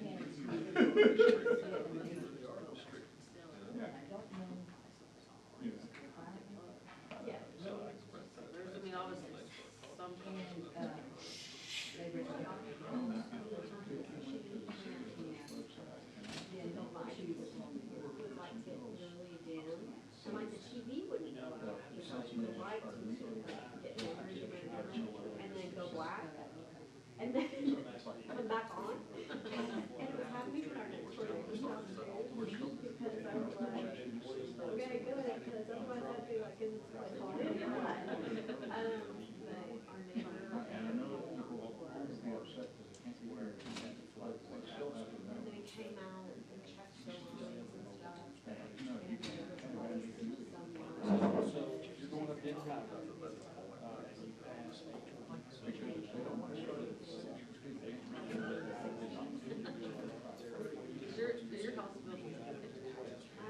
My house is 48.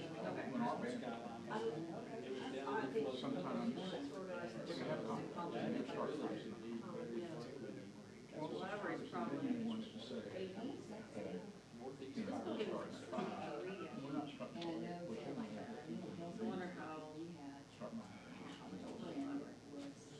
But it's still, I mean, here's the problem.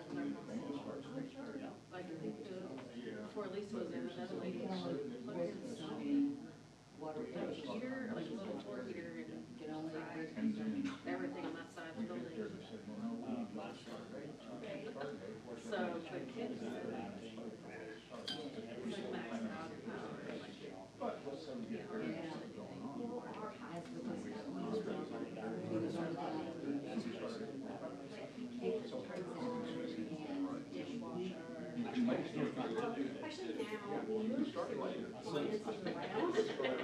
you know, those gyms off the circuit. Yeah, dishwasher at the same time.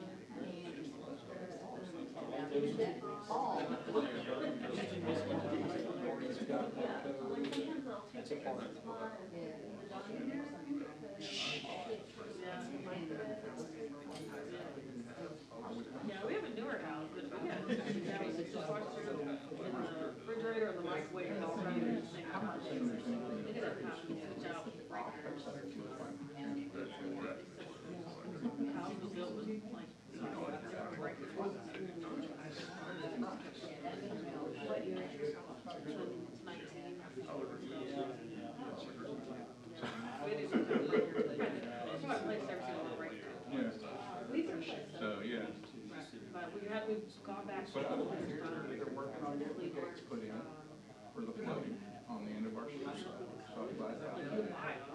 And the park lights have finally, well, it's been a while, but light in the park had not been working for a long time. They're all working. Oh, we have power, I mean, I don't know. We have, like, these, lights. You know, so I'm gonna make sure that. The whole system. And they go out.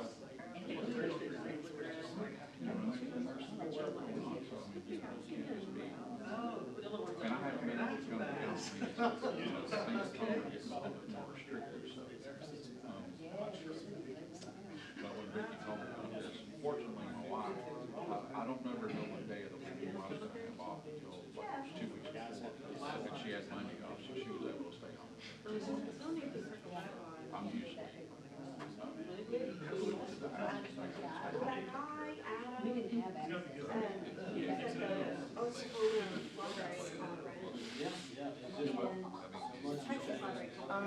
Anywhere from 3 to 6 on average.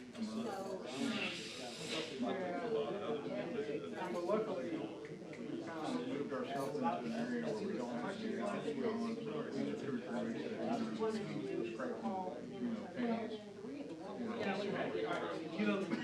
My understanding is that, we do some out-of-state stuff, like this week, last week we played on the Texas Road, we played that last week. And this week, we were playing in the middle of, Yeah, I really need to make this.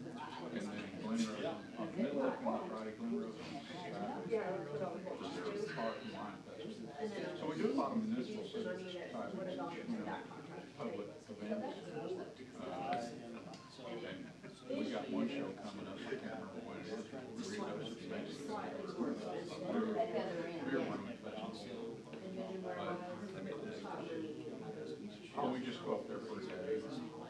But we'll probably try and get some shows between here and there to route. Well, I think that it's more than. And sometimes when those longer trips and stuff like that, I mean, they gotta pay pretty decent. And then next year So, is. a lot of times you don't like going all that way on one day. Yeah, it's trying to pick up some points between here and there. Sometimes those don't pay as much as you would normally. We call them routing shoes, you know, it's like, because there's so many, you say, hey, we want to get you, and we're like, that doesn't work in our budget, but if we were to get a routing shoe, you know, and at that point, that's when it's fortuitous for both sides. You know, we get to do a show for us, Not like that.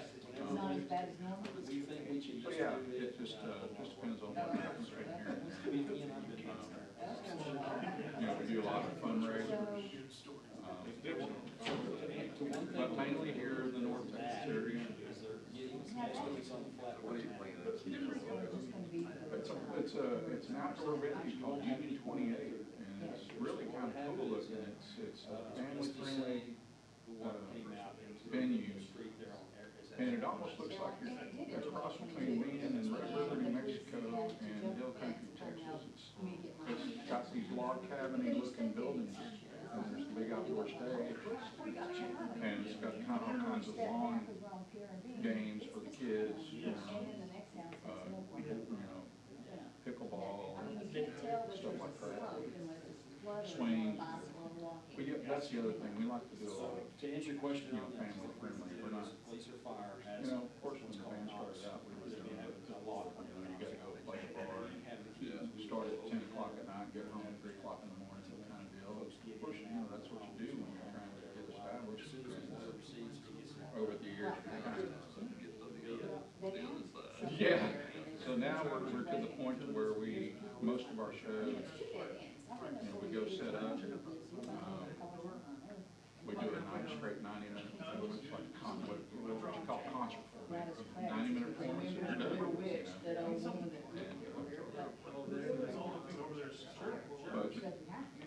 you know.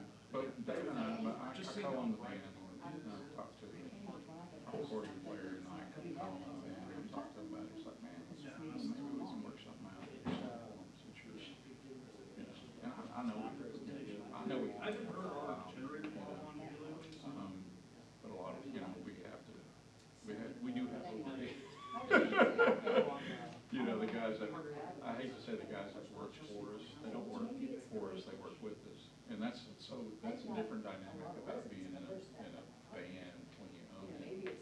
And you have other guys playing with you that aren't owners, but they're your brothers, you know, musically. And with your passion, you know, but you're still kind of their boss, but you're like, hey, we're doing this together, you know, so it's a very unique situation to be in when you kind of have to be the boss, but at the same time, you still feel like the boss when you're on stage, so team effort.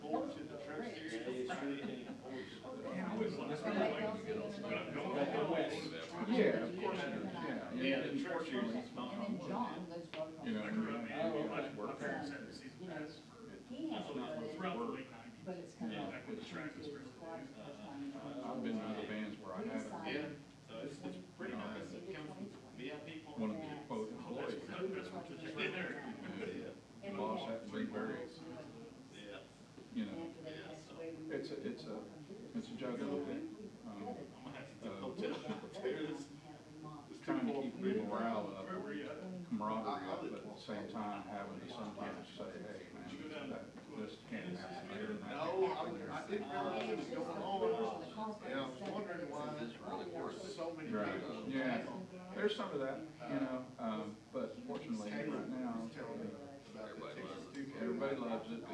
We don't have any issues with drama or, you know, substances and or, you know, egomaniacs or anything like that, so it makes it that part easy, you know. And Yeah, I think he said there was one. sometimes it's easier to deal with someone. For example, right now, the guys that we have working with us. I forget what he said it was, but it was. I know exactly what they're gonna be like. They're gonna be ready to smooth move, they're gonna be happy.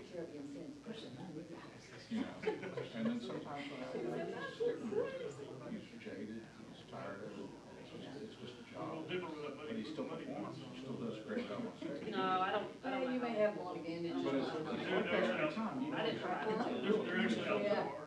Don't put them on with that suit. But when you have a guy that's one show, you know, hey man, how's it going? It's great to be here. And then the next day, it's like, man, you don't. Yeah, that's smart. That's I'm pretty sure there was just estimates. which version of that person is going to show up. It's How do I probably, approach that? right. Whereas if you know how to approach something every time. Yeah, that's what they have. I appreciate it. Some words like that. But,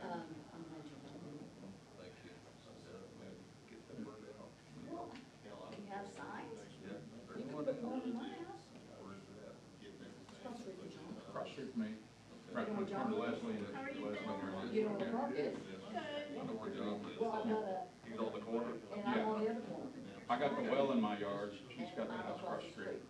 My house, well, and I have a, verbalitis. I have a verbal ISD sign out there, so just put it, cause I like them on that little island between the two driveways, because more people can see it. I mean, I'm the last one, so anybody coming to their house is gonna see it regardless of where it is.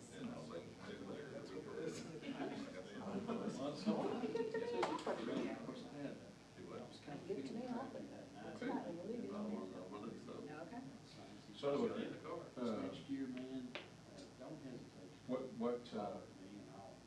how many times, if you get in, how many times will this take? How many turns will it serve?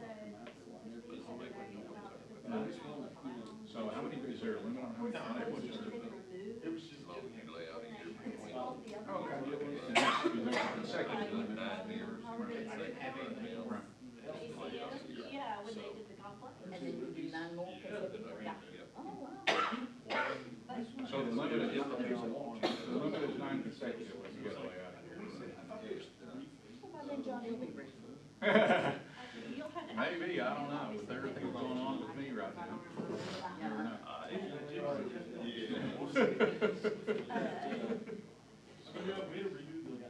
But yeah, it's, Yeah, I do remember that.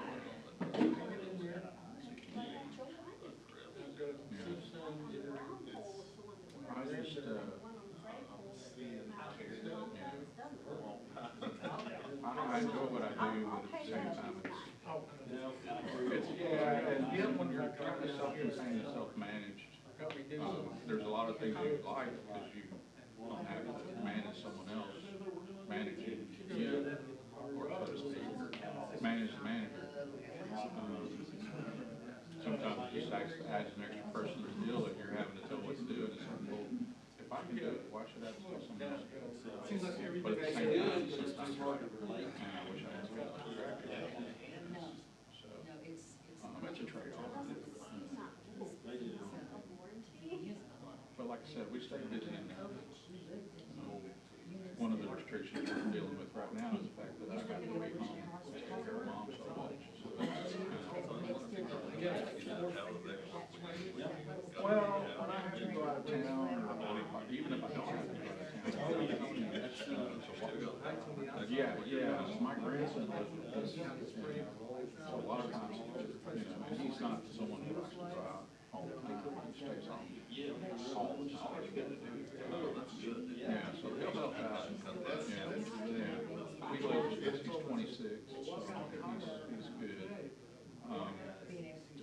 And then the wife sometimes be able to get, those days off. If I have enough notice, she can ask for a day off on her schedule, or sometimes short company plans for her.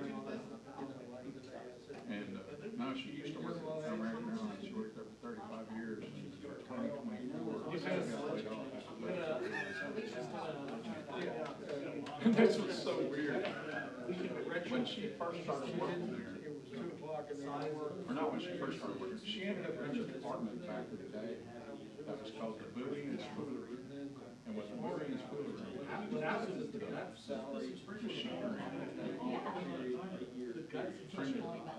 actual tickets stuffed in envelopes when people were, that's where it is. Well, over time, she knows, well, there's that, but what it evolved into, she monitors the computers that process every single dollar that came through by tickets for American Airlines. It was a really small department. It ended up, I think there was like 30 people in that department when she first started. By the time she got laid off, it was $5,000 back then. And all they did was monitor those. If there was ever a problem, they had to make sure that the money was started. The only issue there was, with it only being 4 or 5 people, they didn't have their own department, so they put them under this other department in that same office. And so when they got laid off, these executives didn't realize.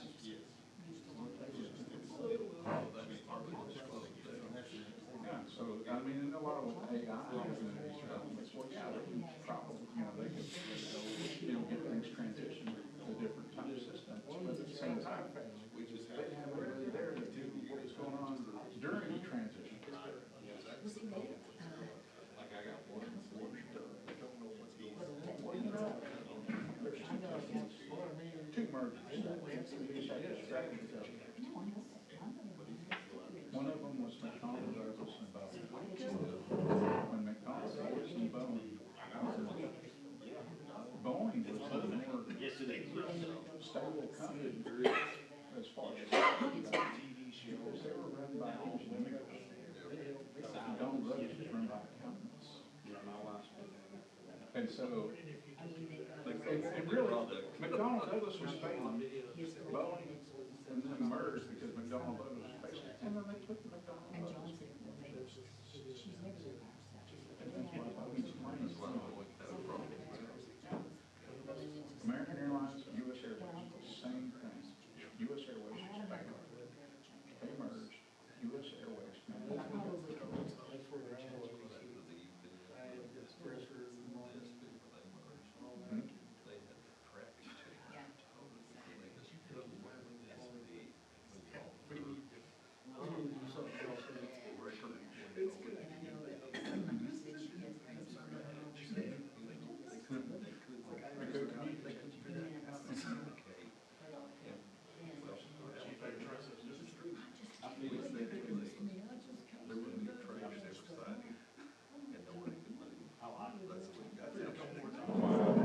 So, yeah, Boeing and McDonnell Douglas and American and US Airways did the same exact thing. They put the wrong people in charge. They put the bad company's people in charge. It was okay. That's wrong. That was going to be successful. That's bad. That's bad. Yeah. Yeah. Because Boeing was their management. Everything was in Seattle. Which one? Really? We took her that. No. Yeah. She went from having 13 control or quality control people in these departments to 2. And it was all about the accountants were wanting to make the investments. And Boeing's train of thought was, we're going to make a good product, the money's going to come in. That's exactly right, and that's what kids are here to do. Don't be surprised if you read that Probably should. You're right. So she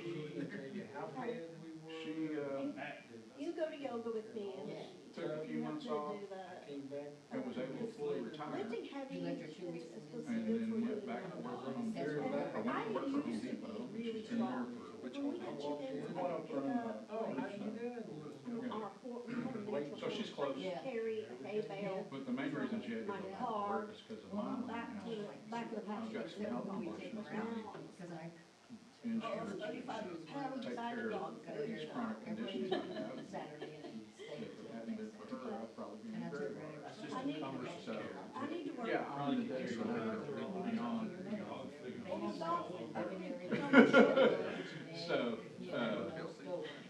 well, My wife's having shoulder replacement surgery in a couple of weeks. but I've got some things going on, and I mean, I'm still here, and I feel good, I'm getting good treatments, everything, I don't have, unfortunately, knock on wood, I don't have to be sick. But I do have things that are, I have to maintain, I have regimen cycles, anywhere from 2 to 6 week cycles from my various treatments. So, and they're all freaking, and she didn't have insurance, so I don't know. So she made it she was able to fully retire. So she's getting that, and then she went back to work, she went to work for Home Depot. They pay you good. Yeah, do you ever mind having an Yes, okay, so we started looking at this, and here's the challenge. They were a little cheaper and We've had quite a bit of changes because the previous chief left to go to. They were both This probably should, a lot of his personnel with corporate, so I came in November, and we're working on some stuff. But still, but these corporations, they have their own fall that manage. It's probably gonna be this time next year. And, I hated to do that, but, we got summer camp coming up, and the police department has their stuff, and we just could not find spots. If you want, I don't know if I've got a card on me, if I do, I'll give it to you, and then you can send me, I can put you on, we can kind of, there you go. So if you'd like to send me an email, what we can do is then I'll put it in as a placeholder for calls from Saturday. you do think it'll be next spring, nurses? Yeah, I know. We've been talking about that. It just doesn't look like there's a gap on there for us to plug it in. And they're pretty proactive. See, all these, With American.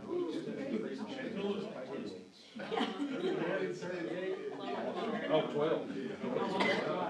Yeah, so 11 or 12.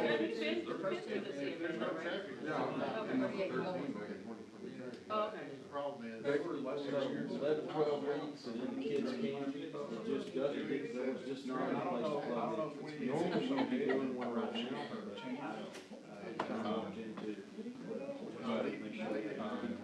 And so we're I've been here Thursday night, and I basically didn't catch it for it. Yeah, and it's still,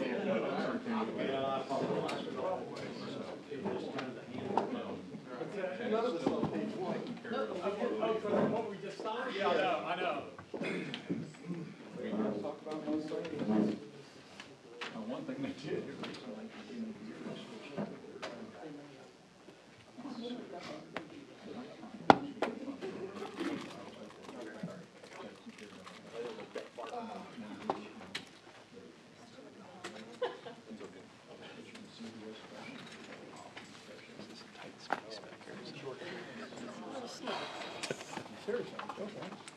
How'd that happen? Thanks.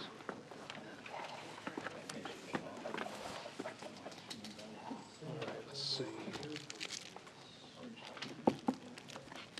See if I'm trending. I thought we called it back into order.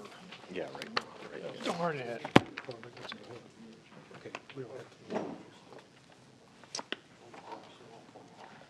All right, microphone's on, phone's off. Yep.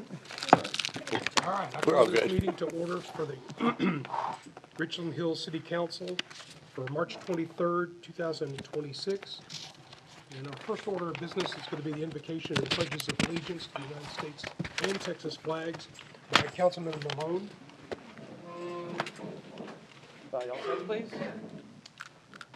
Father God, we thank you for giving us the opportunities and freedom to come together and open and work together to hopefully make this city pleasing to you, Lord. We ask that you be with our staff, especially our first responders like police, fire, animal shelter, public works. Keep them safe and watch out for all of our citizens, God. We ask this in your Son's holy name. Amen. Amen. Pledge allegiance To the flag of the United States of America and to the republic for which it stands, one nation, under God, indivisible, with liberty and justice for all. Honor the Texas flag. I pledge allegiance to thee, Texas, one state, under God, one and indivisible. Thank you all.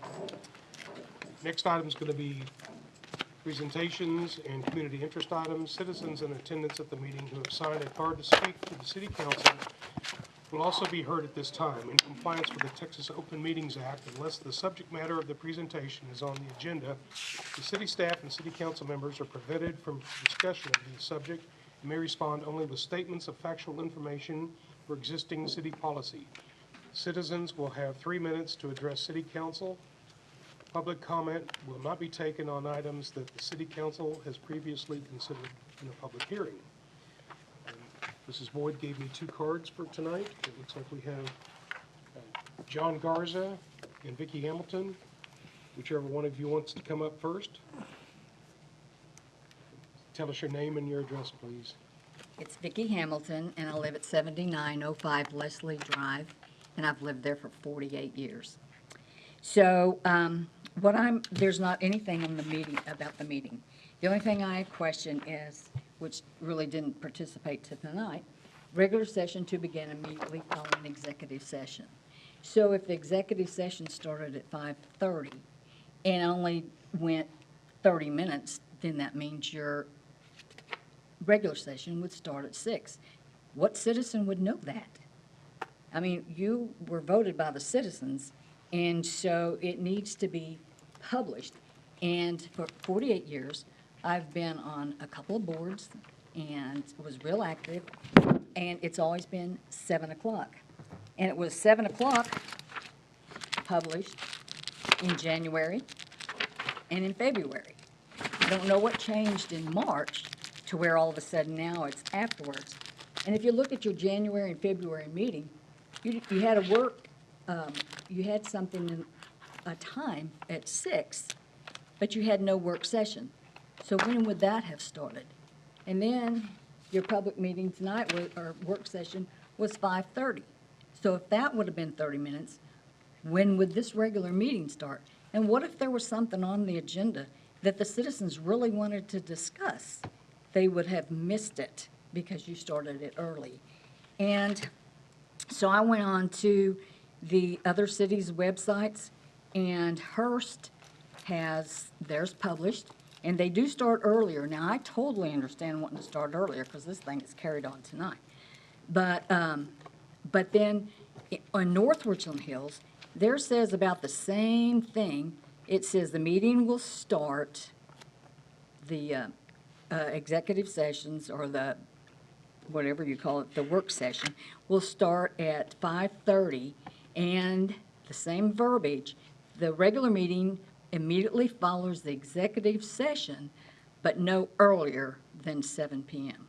So if you want to keep it at what you're saying now, that it starts, I would like to see it added no earlier than 7, so that the citizens in the Richland Hills area that voted for all you people, except for Lisa and Jason and our city attorney, would have an opportunity to come and express their views on whatever in the future may come up. And I did call Texas Municipal League and talked to, I think his name was Franklin, just for a few minutes, and he recommended that I come to you, the city attorney, and discuss it, because that's not, I just wanted some direction, because I don't know how you can go willy-nilly and make up the times, you know, and just say it's going to start afterwards, because this is a long one. This one started late, so it doesn't really make any difference. People would have already been here. But for the ones, if it came at 5:30 and it went real quick and it started at 6, and everybody that came at 7 would have missed it. So, like I said, you don't have to make a decision at all. I'll have to get on the agenda to get that, because you already read what you can and can't do. But I would really like to see us stick, out of the 48 years I've been here, to the 7 o'clock agenda, or another time, but not before. Not just whenever one meeting stops, the other one starts. We need a time. Thank you. All right, thank you. Appreciate that. Next, we have John Garza. If you come forward, state your name and address, please. My name is John Garza. I live at 7900 Leslie Drive. I'm here because Vicki was informing me of the situation. But before we get to all that, Hello, everybody. I haven't been here for a few weeks, obviously. My family obligations have become a little bit more restrictive. But, I've been talking to some people about some other things going on. I understand, Mayor Curtis, that we're have some progress with the gates in our neighborhood. Yes, sir. Thank you. Also, for several months, we've been trying to get the lights working in the park, Creek Trail, and they're working. So good, thumbs up. So I always try to, let's talk about some positive things too. But I'm here, I agree with Vicki. I understand wanting to start earlier, but the ambiguity, there's a few things about the ambiguity. I'm in the entertainment business. I can't say that my band's gonna start at 8:30 and then start at 8, because people will miss the performance. Now, if I say I'm starting at 8:30, but we start at 8:45 or 9, they get there a little early, have a few drinks, have some food, still get to see the show. So, I'm just, whatever time y'all think, I understand trying to get here early, trying to get these things. I mean, let's face it, we've sometimes gotten here at 7 and didn't get out here at 10:30, 11 o'clock at night. It's a weeknight, people are tired. So while there may be some people upset that you want to maybe do a 6 or 6:30, I can't get there in time, they have to know. There can't be an ambiguity. One of the things about the ambiguity, I don't feel like there's anything nefarious going on up here, but optically, it looks bad when you're saying we don't have a start time, because they're like, okay, what are they doing? Why won't they give me a start time? And it's not just about thinking that something bad is going on. It's just something I think the citizens need to know, and that's pretty much simple as that for me. All right. Thank you very much. Thanks, John. Thank you. Appreciate it. Did I mention anything about that? What's that? So, Yeah, I mean, I think just factual information related to that from the last meeting, as we talked about starting at 5:30 for the work session, and as we are putting the agenda together, one of the discussions was, if it was a very light agenda, we would start that later. But being able to start at 5:30, and that's the posted time. So if you can't be here at 5:30, that is the risk, and so that was council's decision. And if you had to sit here for an hour and a half or 2 hours before new business items or contracts or other agendas, that's also the risk. Either way, if you post so I think the question is, do you want to have a regular session and a work session posted on 2 different times? And what we did is we posted the work session, and that is the meeting start time flowing into the regular session. So that's just the. okay, can we discuss it at all? No. Can't. No Okay. separate discussion, unless council would like to direct staff to place this on an additional meeting agenda to discuss. So if you'd like to see it back in April, we can place it on the agenda. We'll figure that out. All right. Councilman Eastep, would you like to read the community interest items, please? Certainly. So community interest items for March 23rd, 2026. Coming up is the Coop Barn and Garden Tours again, Saturday, April 18th, 10 a.m. to 2 p.m. Do you have an amazing garden, chicken coop, or fun animals you want to brag about? Residents are opening their backyards to share tips, show off animals, and display handiwork. Contact the library or community compliance to register your spot as a tour host. Just want to see what everyone else is doing? Register online to attend, and you will be emailed a list of addresses to visit on the day of the event. Plant and seed share in the library gazebo, Thursday, April 30th, 5:30 to 7:30 p.m. Show off your green thumb and share your extra seeds, plants, cuttings, or great ideas. Even if you don't have anything to share, come and engage with the neighbors and learn about plants and gardening. The AARP Tax Aid every Wednesday, 12 to 4 p.m., February 4th through April 15th. Get ahead of the tax game with the help from AARP. By appointment only, call the library to book yours now. Tea Tasters Tea Party is Friday, May 1st, 6 to 7:30 p.m. Richland Hills Tea Tasters are throwing a party. Enjoy the most popular teas tasted this year, along with a few new flavors and light pastries chosen to pair perfectly with your tea. All ages welcome, but only 12 or younger must be accompanied by an adult. Registration preferred. Call the library to register. Summer reading kickoff is Tuesday, June the 2nd, 5 to 7 p.m. Celebrate the start of Summer Reading Club 2025 with us. We'll have a variety of touch-a-truck vehicles, games, popsicles, and more. And finally, the Junior Public Safety Academy is June 8th to 11th, 8 to 4 p.m. The Richland Hills Police and Fire Department will be hosting their annual Junior Public Safety Academy. This will be a week packed full of fun, hands-on activities to teach students about police and fire operations. Lunch and snacks will be provided. Registration is free. However, space is limited, so register in advance to secure your child's spot. Registration is open to those who are in or have completed the 5th, 6th, or 7th grade. For more information or to register, visit richlandhills.com/JPA or call 817-616-3783.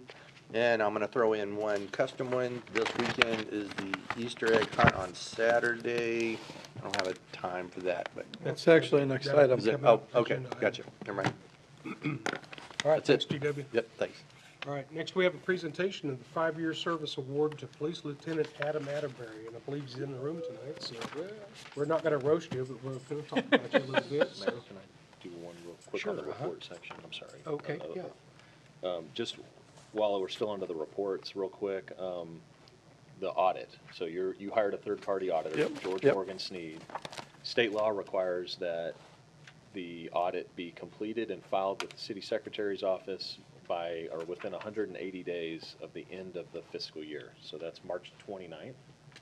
We have to have that audit completed. We were hopeful to have that on this agenda for the auditors to come in. They will be wrapping that up between tomorrow and Wednesday and come up to City Hall to file it. So it will be filed and meet the guidelines for state law. We'll have them come in on April 13th during a work session item to present the item or on presentation, so you can wait until the later part of the meeting to have them come present. But just wanted you to make you aware, and if anyone was nervous that we were hitting that timeline, Right. we're going to make it. Okay. Sorry. Good deal. Thank you. All right, Lieutenant Atterbury has served with the Richland Hills Police Department since March 2021 and brings over a decade of law enforcement experience. He began his career with the Kaufman Police Department in 2014 as a patrol officer and was promoted to sergeant in 2016.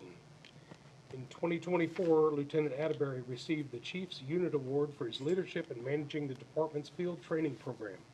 He holds a Master's Peace Officer certification and is also a graduate of the 2022 School of Police Supervision through the Institute of Law Enforcement Administration.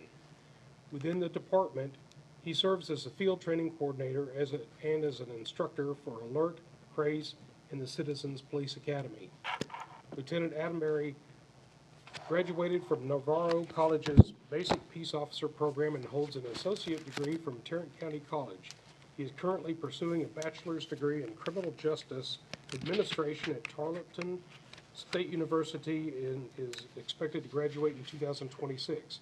Raised in Cedar Hill, Texas, Lieutenant Adam Atterbury is a devoted husband to his wife, Brittany, and a proud father to 3 children, Ella, Macy Lee, and Wyatt. The Atterbury family resides in Waxahachie and are active members of Renovation Church in Midlothian. Before entering law enforcement, Lieutenant Atterbury worked as a farrier shoeing horses and began a trade he began after the birth of his oldest daughter, demonstrating the strong work ethic and dedication to providing for his family that continues to guide him today. All right, let's give it up for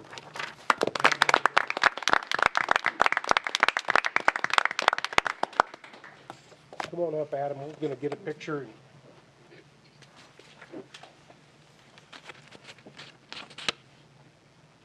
Was I not reading fast enough? Was I not reading fast enough?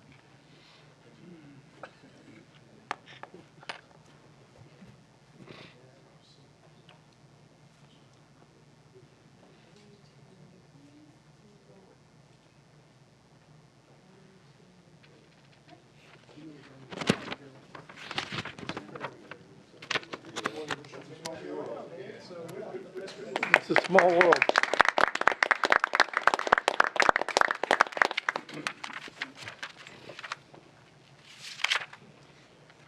If you ever watched the video on what farriers do, you ought to check it out if you haven't seen it. It's pretty cool stuff. Good stuff.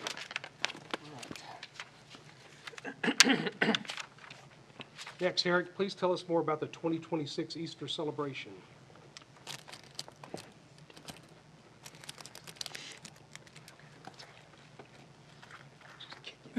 Good evening, Mayor and Council. Eric Valdez, Parks and Recreation. We're so excited to be hosting our Easter celebration this Saturday, March 28th from 10 to noon here at the Link Plaza.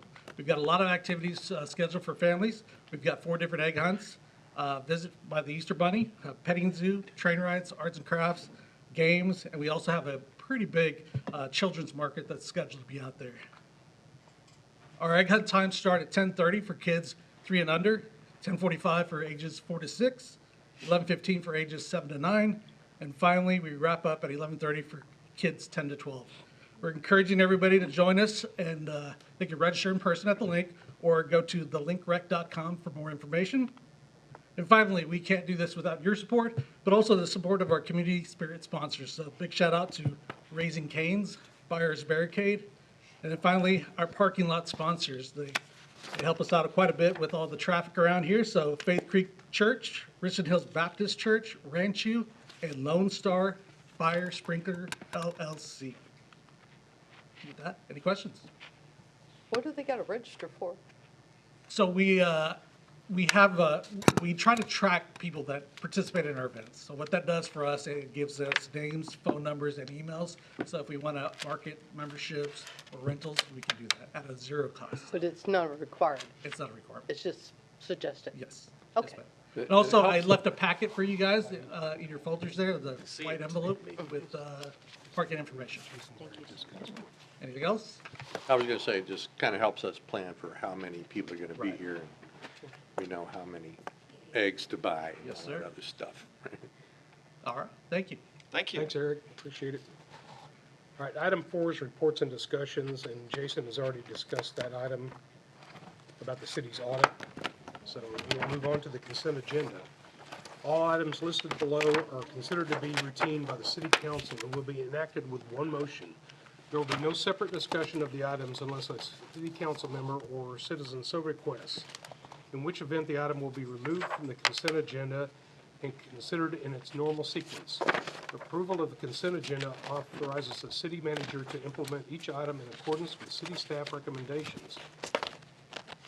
Are there any items that the city council wants to remove from the agenda? No. Okay, seeing none, I'll call for a motion on items not removed from the consent agenda. Who wants to make the motion? I make a motion, we approve. Second. All right, motion by Roland, second by GW. All in favor? Aye. Any opposed? Motion carries.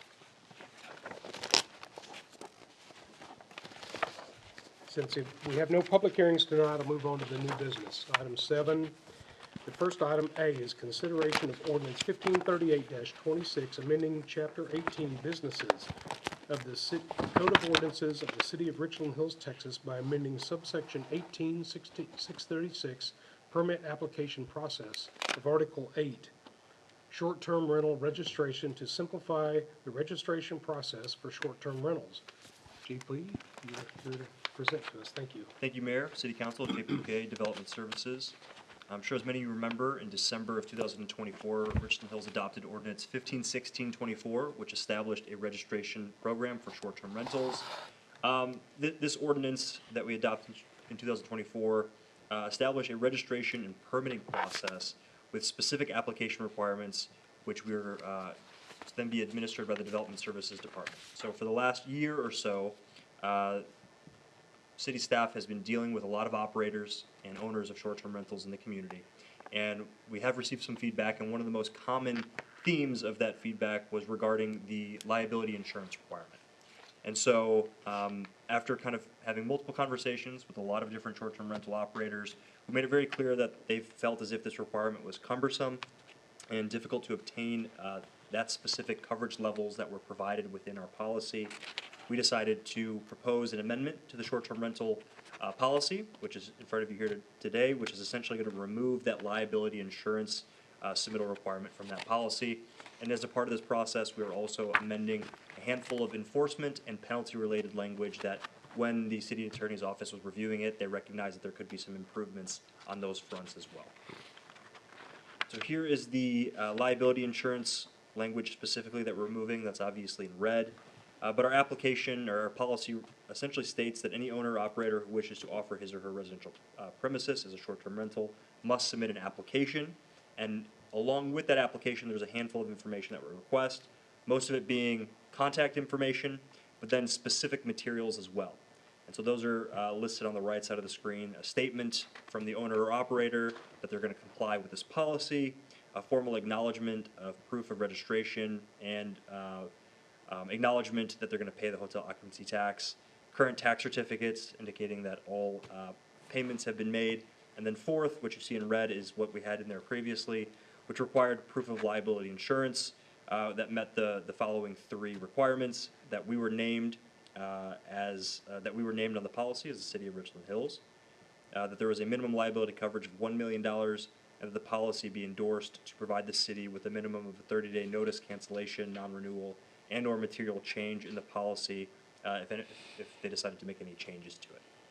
As I mentioned, this was mentioned as a cumbersome and difficult policy to get by some of the operators here in the city, and as an attempt to make our short-term rental policy as seamless and streamlined as possible, we felt as if this was a doable and really with no negative impact to the city in coordination with our city attorney's office as well. Well, why was it so, back up just for a minute. Why is it, what's the hardship here? Why are we pulling something out? Because it's, what do you mean it's too cumbersome? So some argued that they had difficulty getting the liability coverage of $1 million. Okay, so couldn't we lower that? We could. I mean, I'm just trying to think of all the reasons why we would want to scrap something from the entire agreement, whereas, because we don't know what this could also prevent us or prevent from happening in the long run. So if it's the issue of $1 million, I'd rather much see it amended than just completely omitted. I mean, unless, So what, I'm just so curious. I'm interested too. So we take it all out, right? And an event happens, the owner of that property is liable. If they have no liability insurance, they're gonna declare bankruptcy, sell the property, whatever. If it's more than the house. It seems like having a smaller amount would be in their best interest.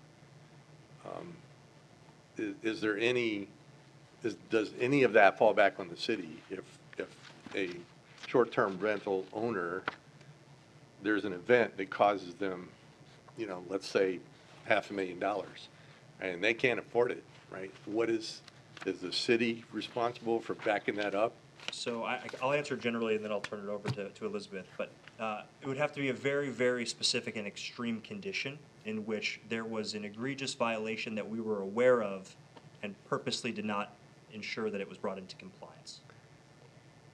So, and as part of the registration process, we're inspecting these properties. We are, annually. So, right, so we would have to have been, So generally speaking, I don't want to get too into the weeds unless we want to go into executive session, but the city's immune from a lot of liability. And this is a policy decision for you to make, when cities include this provision, it's more so we're trying to make sure that there are minimum property standards that are held up, and if there is a claim that the owner is covered, but from the city's perspective, we're not involved in that liability whatsoever. So we're really trying to protect the owner of the property, that they may not be aware of the risk. And in the off chance, I mean, generally speaking, litigants like to sue cities because they think cities have deeper pockets than the average person. If they had that insurance policy, it could be that part of that would cover our legal costs if we were an additional insured. Right. But again, it's not legally, there's not really any liability there for the city. It's just what you as a council want to require. Well, I'm glad lowering, the amount from $1 million was brought up. That was my first thought. I didn't necessarily want to get rid of it, but, I could see, yeah, maybe $1 million's too high, but I would rather try to make it more reasonable. That's my opinion anyways. Do the short-term rental services not require some minimum level of liability insurance? Or is this really for onesie, twosie, mom and pop STRs? So I'm not sure exactly what Airbnb or Vrbo's kind of policy is on that.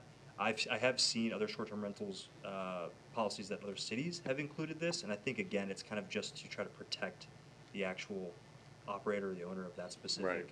Wait, there is a short-term rental insurance that you get. And the city can ask for that they have the short-term rental insurance or the insurance paper, you know. It's effective to so-and-so date and keep it updated and bring it back to the city. Is that So that could be one. Is that different from the homeowner's insurance? Or is that in? That's different than, Yeah, that's different from the homeowner's insurance in the sense, yeah, short-term rental insurance is different. It's a business, it's business. it's a business insurance. Yeah, and very few people do it. Very few insurance companies do it. So that's where so if you have short-term rentals, you should be able to present that to the city and say, you know, keep it on file that we are insured and we are covered. I mean, that's one way of, I don't know if we have that provision here with us right now or no. No. No.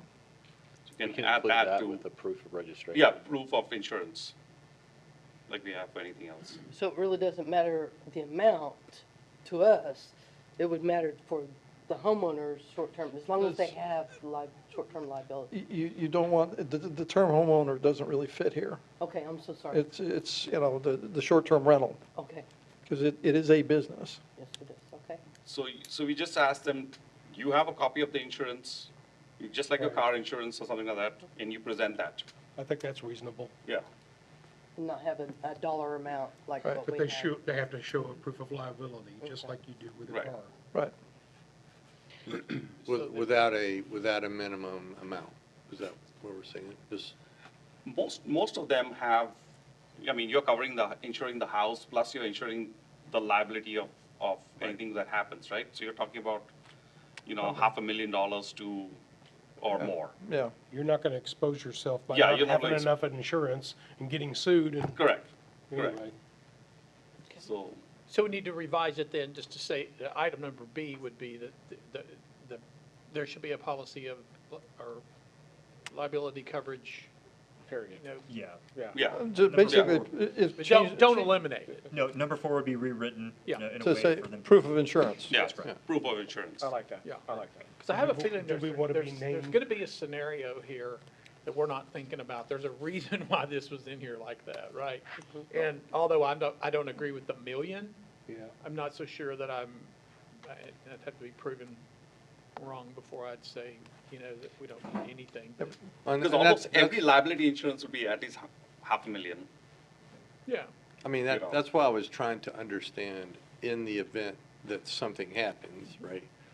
Who ultimately has to pay this uninsured situation, right? It's like having no auto insurance, right? Well, who pays? Well, your own insurance pays if somebody else with no insurance hits you, right? Well, that sucks, right? Well, in this case, these short-term rental customers are not paying because they probably, I mean, unless they get sued, right? They're not going to pay. They're rentals. They can also go and they can also go and get a renter's insurance policy as well. Right. You know, but the homeowner, but that's, I mean, not the homeowner, but the renter, right? That's for the renter. Yeah, This is nobody's for doing the that. actual I owner. was gonna say, I don't know anybody that's done that, but that's a good point. So I think we wanna leave in additional insured, the city of Richland Hills to be named as additional insured on that policy too. Is that an additional condition we want to include to that proof of insurance? Yeah. See, that's where the, I think that's where the rub's gonna be. that's where the rub comes in. It is? Yes. Yeah, that's where the rub comes in of additionally insured, because where is the city involved in this part of it? Right. You know, so So that's where you don't get. That's where the It's- insurance yeah. companies are pushing back. So it's your property and Okay. you and the, That way we're separated totally. Elizabeth, yeah. any thoughts on I that? will say that 4A is less common. Typically, what we see in most STR ordinances is just that you have a minimum amount and that you have to show the city continuing proof that you don't just get it and then immediately cancel it. Right. I think the reasoning behind this was probably just in the unlikely scenario that an owner got sued and then someone, I mean, anybody can file a lawsuit, right? If you have a $140 filing fee and you can sue the city of Richland Hills for that much, even if we have no liability. So I think the reasoning behind that was perhaps if we were to get sued and we were on the policy, then there could be some coverage of attorney's fees just to get out of it. That's my guess. I don't know. Right. But it is not common. It's typically you'll see the B and C included, but not the A. Yeah. All right, then we'll take that out. I didn't see proven liability in any of our surrounding cities. We just want to make sure that if something gets destroyed, it doesn't sit there for Right, a and- year or and- 2 and years that's- because somebody didn't insure it correctly. Now we gotta go through the substandard process. Right, and right. All that other mess we do. Abatement, that costs the city money. right? Yeah, it does. Okay. Good to move on? Yep. All right. Yes. And some of the other changes, far less exciting as insurance, is just some general cleanup work that the city attorney's office did in regards to our expiration of permit language, revocation or denial of permits, as well as appeal provisions. You can see there were some sections that were removed that the city attorney's office didn't feel as if had really much authority or could kind of stand up legally. And then we had some additional information that was kind of reworked into cleaner language on the right side of the screen, which you could see the areas that are dashed out were removed and rewritten in a cleaner fashion on the bottom of the page. Do we have a company helping us with tracking the short-term rentals and the hotel occupancy tax? We do indeed. We had our first kickoff meeting last week. They're in the process of kind of gathering our information. They've pretty much already identified every short-term rental in the city. They're just in the process right now of building our registration platform and our tax collection platform. Now, we're gonna be, will Richland Hills be initiating the inspections? Or will we depend on the business owner of that short-term rental to say, we're ready for you to come and inspect us? It'll be a part of the registration process. So as soon as they come in, they get all the necessary materials required that we ask them to submit. We do a review, we approve it, and then before we issue them their permit that they will have to display in the short-term rental, we will work with our fire department to schedule an inspection, go in there, and make sure they're meeting all of our fire and safety-related standards. Once they pass an inspection, we issue them the permit, and then we have a kind of a running clock that 1 year from that point, that permit will essentially need to be renewed. They'll have to come in. They won't have to do really any of the administrative work, but they will have to let us come in again to do another inspection on an annual basis. So we're depending on them to come and tell us that they're ready for us to do another inspection? Well, no, we'll have a running clock essentially. We'll have a spreadsheet as well as that new management system. There you go. That will show us exactly, it'll essentially show a red flag that they are approaching 1 year and need another inspection. Thank you, I like that idea, thank you. Yeah, it's like we have this fire alarm company monitoring also. So they come every year and they charge $100 so to keep the alarm active for our fire department, for our businesses. So, then that way the city is not involved in that, somebody else is doing it. So basically, everybody that isn't currently permitted is in default right now. They're kind of in a weird limbo right now. The ordinance has been there, they're in default. So when you say they're in default, what do you mean? They haven't got a permit and they're required to have one to operate. Well, we are, as a part of this identification process, they're going to be receiving a formal letter from this third-party management company that'll be telling them they need to come in and get registered at this point, or by this date. And essentially, if they do not come in and get registered by that date, then we will be having a more serious conversation about default. I think that we don't want to be eliminating any of the short-term rentals that are currently existing in the community until they have been given the opportunity to come in and register. We're not ready for them to register. And we're not ready for them to register right now. I would look at putting language in there that if they don't come in, we're gonna go to when the ordinance was put in place. So we do have language that's in our policy right now that talks about a general timeline. Obviously, that is at the date of when we adopted it, but we can look at essentially just amending that language to make it more applicable to today. The one we adopted works for me. Because the objective is to say that the pain of not doing this is gonna be significantly greater. Yeah, I guess my response to that is we would be telling them to register right now in a way that we don't have the registration platform prepared for them to utilize. They can't Yeah, but register, we're not ready for them to register. And if we remove them or try to remove their ability to operate a short-term rental, then we're eliminating an additional short-term Now, rental.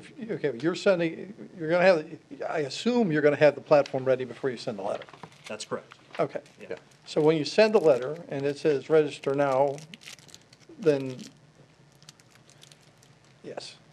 What's the carrot, what's the stick? So that letter will provide penalties associated with them not registering with the city within a period of time. So, I like it. I like it.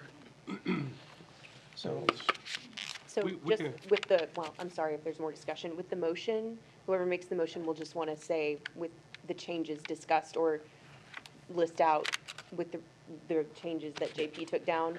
And written on here, we say we're only amending 18-636, but really we're amending all of Article 13. So whoever reads the motion, if you just say amending Article 13, short-term rental registration, instead of saying the subsection, because we did change portions of the penalty and administration procedures.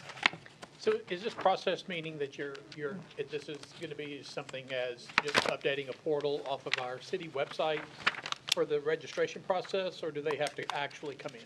So it'll be it will be a separate kind of webpage from it won't be attached to the city website. Okay. But it will be something that they will, all the operators will have access to. Once we make contact with them, we'll be able to provide them a link to it. Okay. And then they will be able to utilize it that way. They can come in if they'd like, but they'll be able to handle that in California if they'd like. And when do we think this is gonna roll out? So, like I said, they've already identified all of the short-term rentals. They're in the process of finalizing the registration portal, which they said should be done within the next 4 to 6 weeks, and the same with the tax collection policy. The conversations that we had were early to mid-May to have everything done and have every kind of platform operating fully and providing us data, exactly what we're collecting from a month-to-month perspective at that point.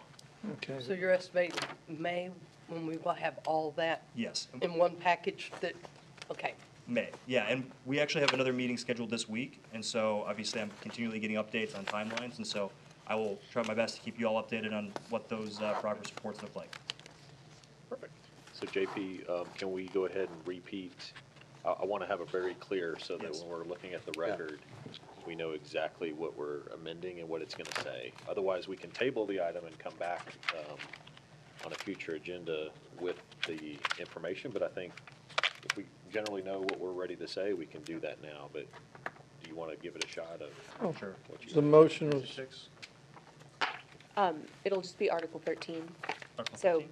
Yep, okay. yeah, motion to approve the ordinance amending Article 13, and then however we wanted to rewrite the liability insurance section. You got it. Okay, so it'll be motion to approve ordinance 153826, amending Article 13, specifically updating the proof of insurance section of subsection 18636 to include language that requires proof of insurance, as well as the entirety of Article 13 to include expiration of permit amendments, as well as revocation or denial of permit appeal provisions from section 18637 and section 18642. I make a motion, we go with what he just said. Let me clarify one thing, I'm sorry. On the proof of that's- insurance, were we going to leave a dollar amount, or is it? I think we're just. I think- I think we're removing this, Okay. we're removing the city as additional insured. And removing the amount minimum, or but we're leaving the requirement to So maintain proof of essentially it will insurance. just say to require Proof proof of of insurance. terminal insurance. That's it. That's it. I second. Okay, I didn't even have to call for it. Good deal. All in favor? Aye. Any opposed? Motion carries 7-0.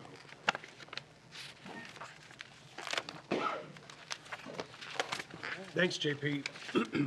Item B is a resolution awarding a contract for the City Plaza Outdoor Audio System Project with Texadia Systems utilizing the TIPS Cooperative Purchasing Contract, authorizing the city manager to, or designee to execute contract documents, authorizing a budget amendment and funding from the Strategic Initiatives Fund in an amount not to exceed $107,378.56, finding that the meeting at which this resolution is passed is open to the public as required by law and declaring an effective date.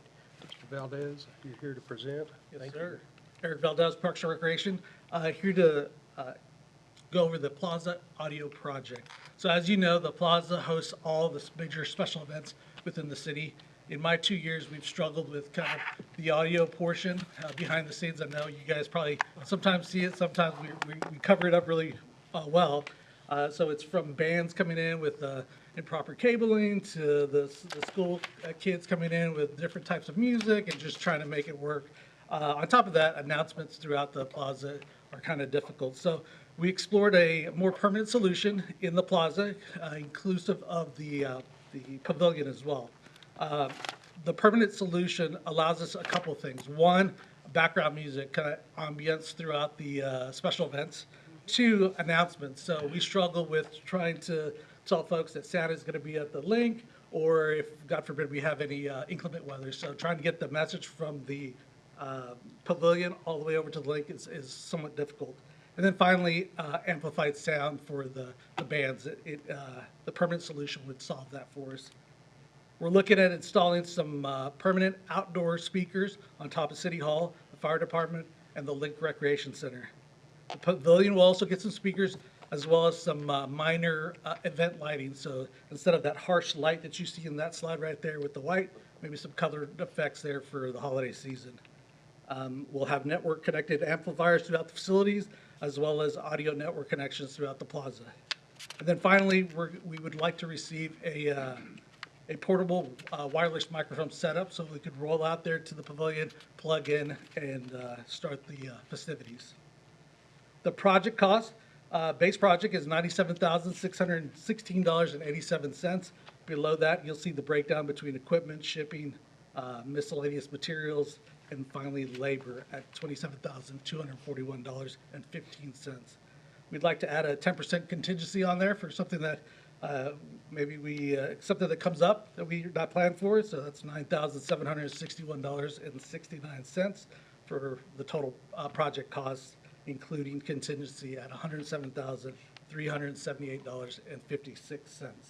The procurement, like the mayor said, we go through our TIPS cooperative purchasing contract. And then finally, the timeline, which we're all eager to hear about.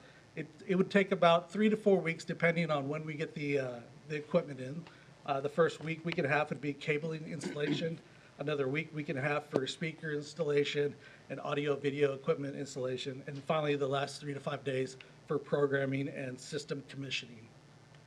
And as far as the recommendation, I'll turn it over to our city manager to continue the discussion. Thank you, Eric. Thank you, Eric. So Mayor, Council, I sent a memo just outlining some things in our council communication last week regarding this item. And with the sales tax that we received last week, or the amount, staff is recommending that you would table this item. There are some fund balances that we can draw down. You can use your Richland Hills Development Corporation. There's TIF funds, there's general funds. This was not a budgeted item. So fiscal year 26 doesn't have this in there. Right. So not only are we looking at a shortfall in sales tax, we're also adding something that Because the budget wasn't there.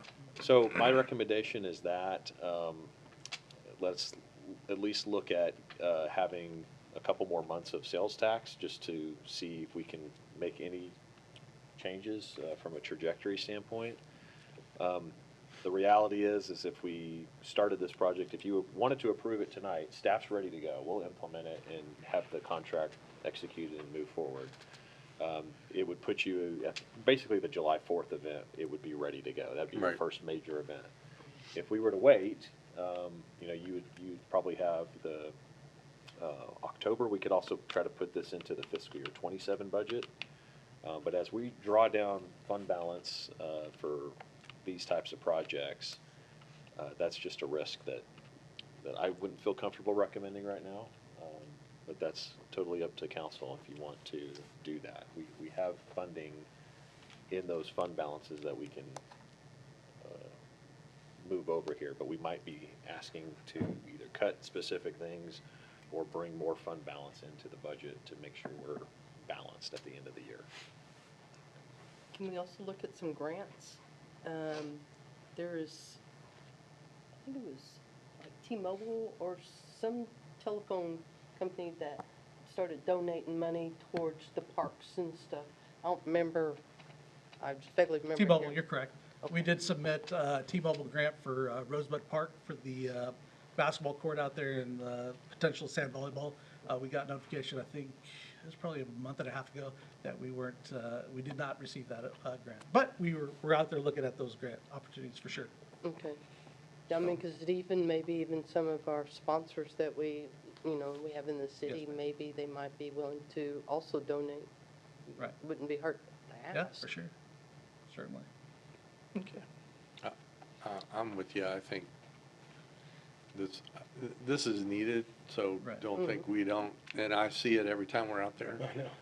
But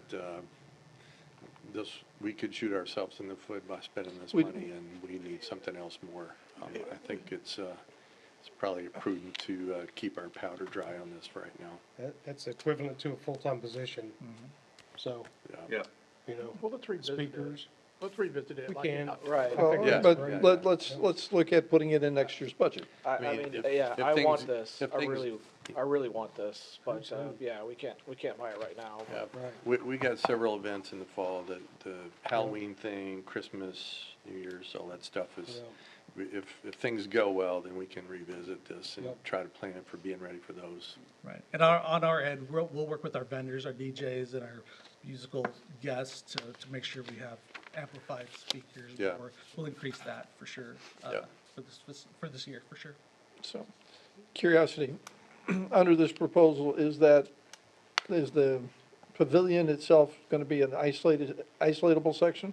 I So was we told don't you have to do could- the whole thing?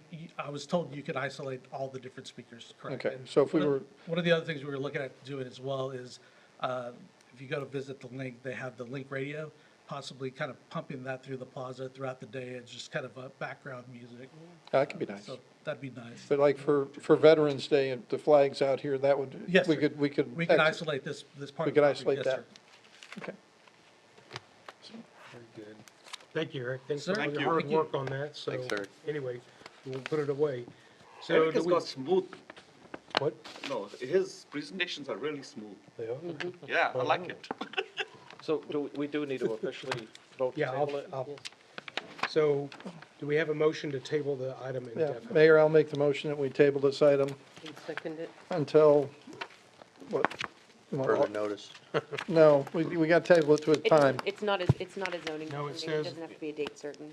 It says indefinitely. That's the Okay. motion, is it All right. definitely. All in favor? Aye. Any opposed? Motion carries unanimously. Okay. So item 8 is adjournment.